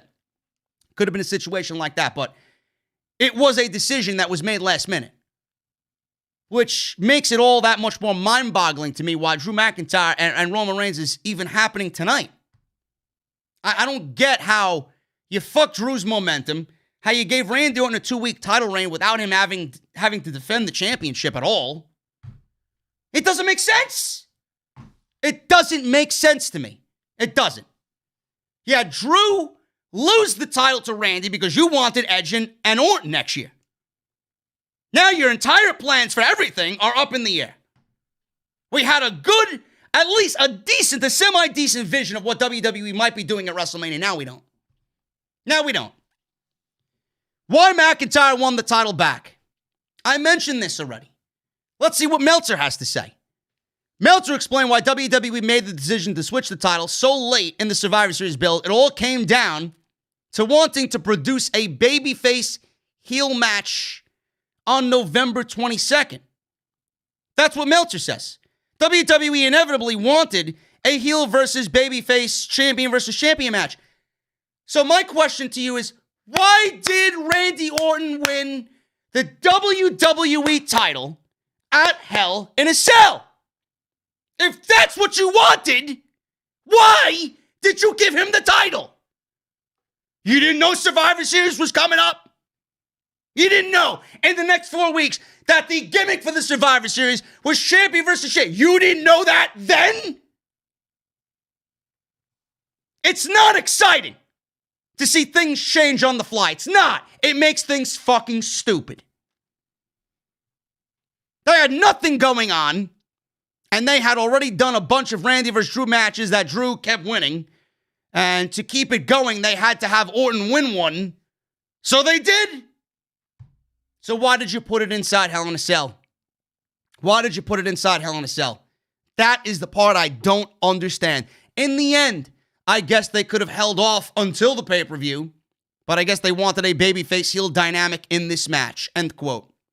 It was noted that Randy Orton versus Roman Reigns would have been a nothing match at Survivor Series. That would have been a nothing match.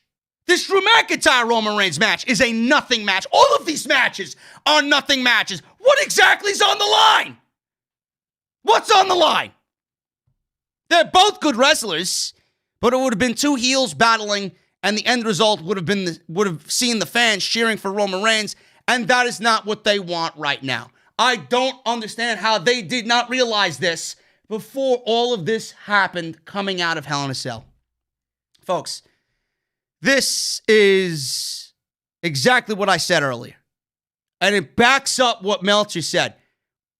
They have Roman on the mind. Their priority is Roman Reigns. How can Roman Reigns be portrayed as to what we've seen of him on SmackDown in the ring against Randy Orton? Randy Orton in every single situation is going to be superior to Roman Reigns just because of who he is. Roman Reigns would never be able to cut that type of promo on Randy Orton. He was able to do that against Drew McIntyre. Roman Reigns would never look like the head of the table in a ring against Randy Orton. He's able to look like that against Drew McIntyre. The reason why they took the title off of him, I don't even know why they took the title off of him in the first place, but the reason why they took the title off Randy Orton, but all of this not making any sense already, but the only reason why they took the title off of Randy Orton to put it on Drew McIntyre again is because they feel like Roman is able to be superior and Roman is able to be Roman against Drew, and he would not be able to do that against Randy Orton. Simple. Simple. Now, what happens to Drew McIntyre after this? Meltzer explained that Drew McIntyre needs opponents. Sheamus is presenting McIntyre with a chest full of fairly heirlooms on Raw. He presented him a sword on Raw. Meltzer says, Drew McIntyre needs opponents. Anytime someone is your close personal friend, isn't that a sign that they're going to turn their back on you? And they're going to turn the opposite way? Everybody knows this is leading to a Sheamus versus Drew McIntyre match. And what happens then?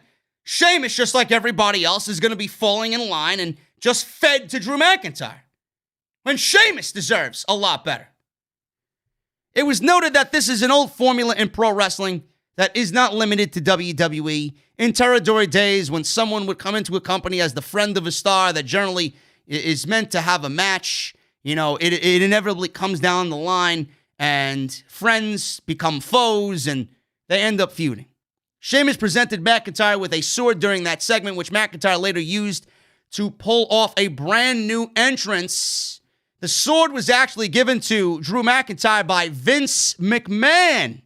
McIntyre revealed that the sword was actually property of Vince McMahon, and the chairman just happened to have a sword laying around in his home.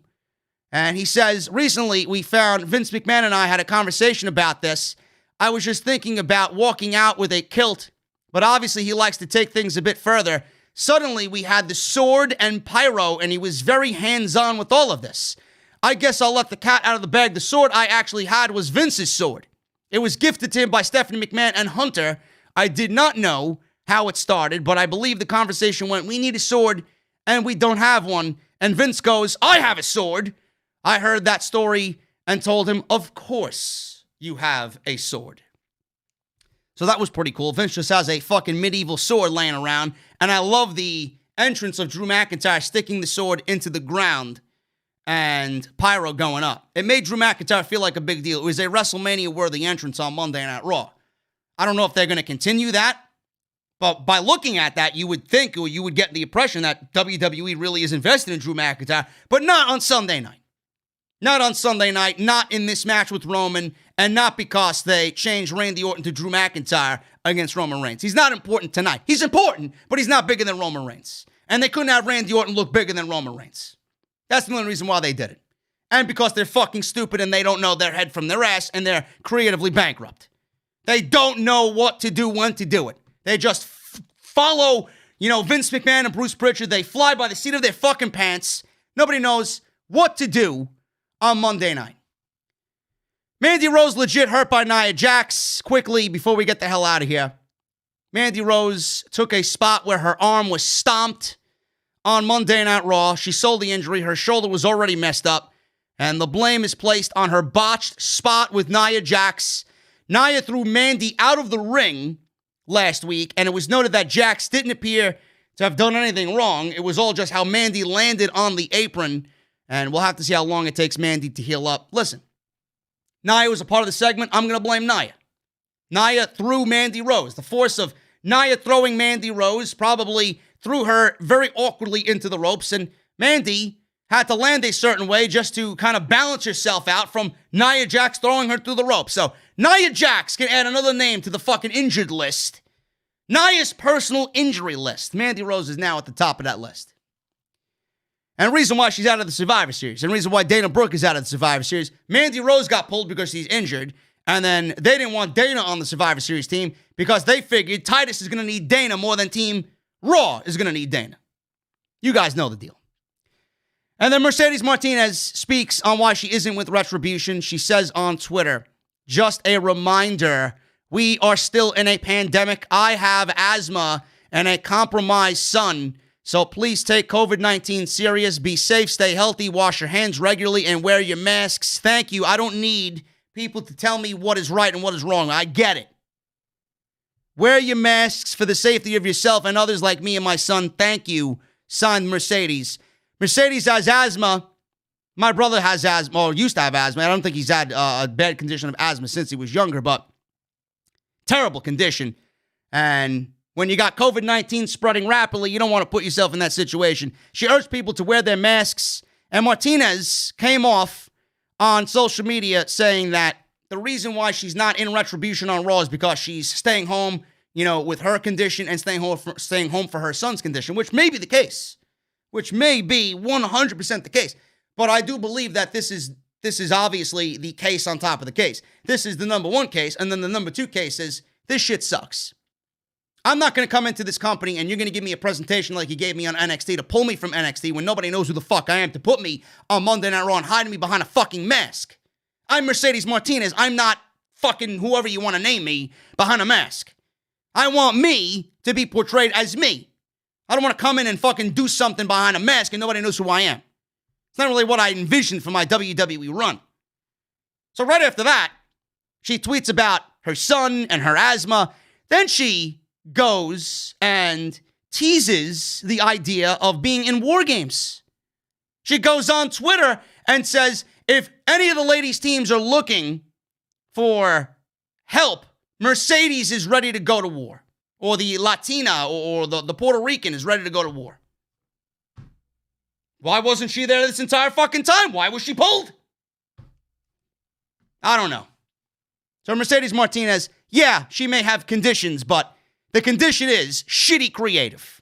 She didn't want to be a part of terrible, terrible creative. Guys, that is all of Monday Night. That is all of the Monday Night Raw news. That is all of the WWE news I have wrapped up here, man. 2.5 hours. Holy shit. Good thing I didn't do a regular podcast, man. I'd much rather be here live with you guys for sure doing this type of show. My God, man, never tell anybody that JD doesn't work hard, man. Never say that I never do anything for you guys. 2.5 hours here live. Come on. Anyway, guys, we got super chats to go over. Thank you so much for joining me on the podcast today. Follow me on social media at JD from NY206. That is on Twitter and Instagram. Hit that subscribe button down below if you have not done so already. I will be live tonight for Survivor Series, the post show for Survivor Series right here live on Off the Script. You'll see the notification later this afternoon. Patreon.com/JD from NY206. Go get your new t-shirts. Bonfire.com is the exclusive home of the new CyberPunk Off the Script theme shirt. Link is down in the description. And check out the Ridge, man. Ridge.com/script. Use code SCRIPT at checkout for 10% off. Jazz with a $50 UK, man. Keep up the great work, JD. Question: what is worse, Monday Night Raw booking or the Cold War Armada map? LOL, much respect from the UK. Bro, nothing is as bad as Monday Night Raw. Thank you for the 50 bomb, brother. Prodigy RKO, $5 super chat. What's up, JD? Hope you have a blessed Thanksgiving week. Question, dream team of men and women Survivor Series team with NXT added. Much love. Adam Cole, Finn Balor, AJ Styles, Matt Riddle, and Keith Lee for the men. NXT women included. Man, you're going to make it easy on me. Sasha Banks, Bayley, Toni Storm, Io Shirai, and Asuka. Cool Jags, $4.99. Now that Rhea Ripley lost to Io Shirai, I think she's getting called up to Raw to probably fight Asuka. Seems like a good matchup to me. If that happens, heel. She needs to be a heel, man. He also says, how do you feel about War Games? Undisputed Era versus Pat McAfee's crew. Pat has been pretty good as a heel on NXT, so I hope the match is good. I'm excited about it, man. I talked about it before on the show. I'm excited to see where they go with it, and I think Pat McAfee's going to surprise even more people at War Games. All we need to know is where the show is actually going to take place. Dan Trower, 2507, $5 UK. Hey, JD, love the podcast. Do you think WWE should just do NXT versus main roster, or do they just need to stop and just do a draft after Mania? Keep up the great work. NXT being in the Survivor Series, there's a way to do it and make it feel right. This is what I talked about last year, actually. I said it should be a mixture of Raw and SmackDown against NXT for Survivor Series, but they didn't want to do that. I thought the concept for last year's Survivor Series came off terrible, all those triple threat matches. And I do think a draft after Mania, on the Raw after Mania, is when you should do the draft. That gives you enough time to let everything breathe throughout the rest of the year, so that when you get to Survivor Series, you're not looking at, Team Raw and Team SmackDown have only 3-4 weeks on their individual brands. It doesn't make sense. It makes everything look stupid. Popo Jr., $5 super chat. Want to support my bro JD while I'm playing softball. We'll catch your OTS episode afterwards. See you tonight after Survivor Series. Thank you, Popo. Appreciate you, man. Jacob Donnelly, $10 super chat. Making a bold decision, but I think Karrion Kross returns and attacks The Undertaker. He seems ready to come back based on posts. And I personally don't think he's going back to NXT. I don't either. That's actually beneath how great he is. I'm calling it, man. It might be wrong. It might be out there, outlandish, but I'm going with that. I'm going Kross tonight.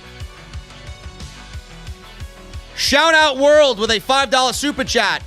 Do you have a Titus Catering shirt for sale? If not, you should make one so we can buy one. No, I do not. Reality check numero uno, $5 super chat. If I were to say that I would rather watch the French Connection on demand instead of this year's Survivor Series, would I be wrong? Bro, I have no idea what the fuck that is, but probably not. I would probably not recommend that. I would much rather go with the Survivor Series. It always ends up being a decent enough show. It's Fussify with a $30 super chat. Hey, JD, huge fan of your work. I just realized I've never donated. You're amazing at what you do. Do you think there's a big chance that Kross will attack The Undertaker? Absolutely, bro. I'm calling it right now. I think that is what is going to happen. I think that is probably what gets Kross over big time. Fall and pray, man. Fall and pray. He did say, when I return, you will least expect it. Everybody's expecting to show back up on NXT. Tonight, nobody's expecting him. Thank you for the 30, man. And Edgar, you fucking beast. What's up, JD? Thanks for this live OTS. It helped me get through the drive to New York City. Hope you find some enjoyment in Survivor Series, but it's a slim chance. Shout out to Christian, Desan, Patrick, and the OTS fam. See you tonight, OTS for life. Edgar, thank you so much, brother. I appreciate you, man. Guys, I am exhausted. Almost 3 hours of OTS today. Holy shit, man. Maybe the longest episode ever. But thank you guys so very much for hanging out with me today, man. Hit that thumbs up, please. Let's try for 1,000 before we get out of here. I know there's some geeks in the chat that have not hit the thumbs up, man. We got 700 likes right now. Let's try for 1,000 before we get on out of here, man. As close to 1,000 as we can get. Follow me on Twitter. I'll be live tweeting tonight during Survivor Series. You don't want to miss my in real-time reactions. At JD from NY206. That is on Twitter and Instagram. And I will be back live tonight for the Survivor Series post show, man. Number one in the community. I'll be here with my mods. I'll be here ready to go. I'll be here fully caffeinated. Ready to shit on whatever Bruce and Vince give me that I find to be illogical, man. I'll be covering it all. You don't need anybody else. I got you covered right here on the podcast, man. Thank you guys so very much for being here. Again, hit that subscribe button. Thank you to all the people that super chatted and hung out with me on your Sunday afternoon. I know you probably got family to attend to, football to watch, buffalo wings to eat. If you're Italian like me, pasta to eat on your Sunday. But guys, I'll see you tonight for Survivor Series. I'm going to take my cold beverage. I'm going to fire up my PS4. I'm not even getting in the Mustang, which is right there. I see it. Taking my cold beverage. I'm going to fire up my PS4. I'm going to hop into some Destiny before Survivor Series tonight. Give me those guitar emojis in the chat. And I'll see you tonight live for the Survivor Series.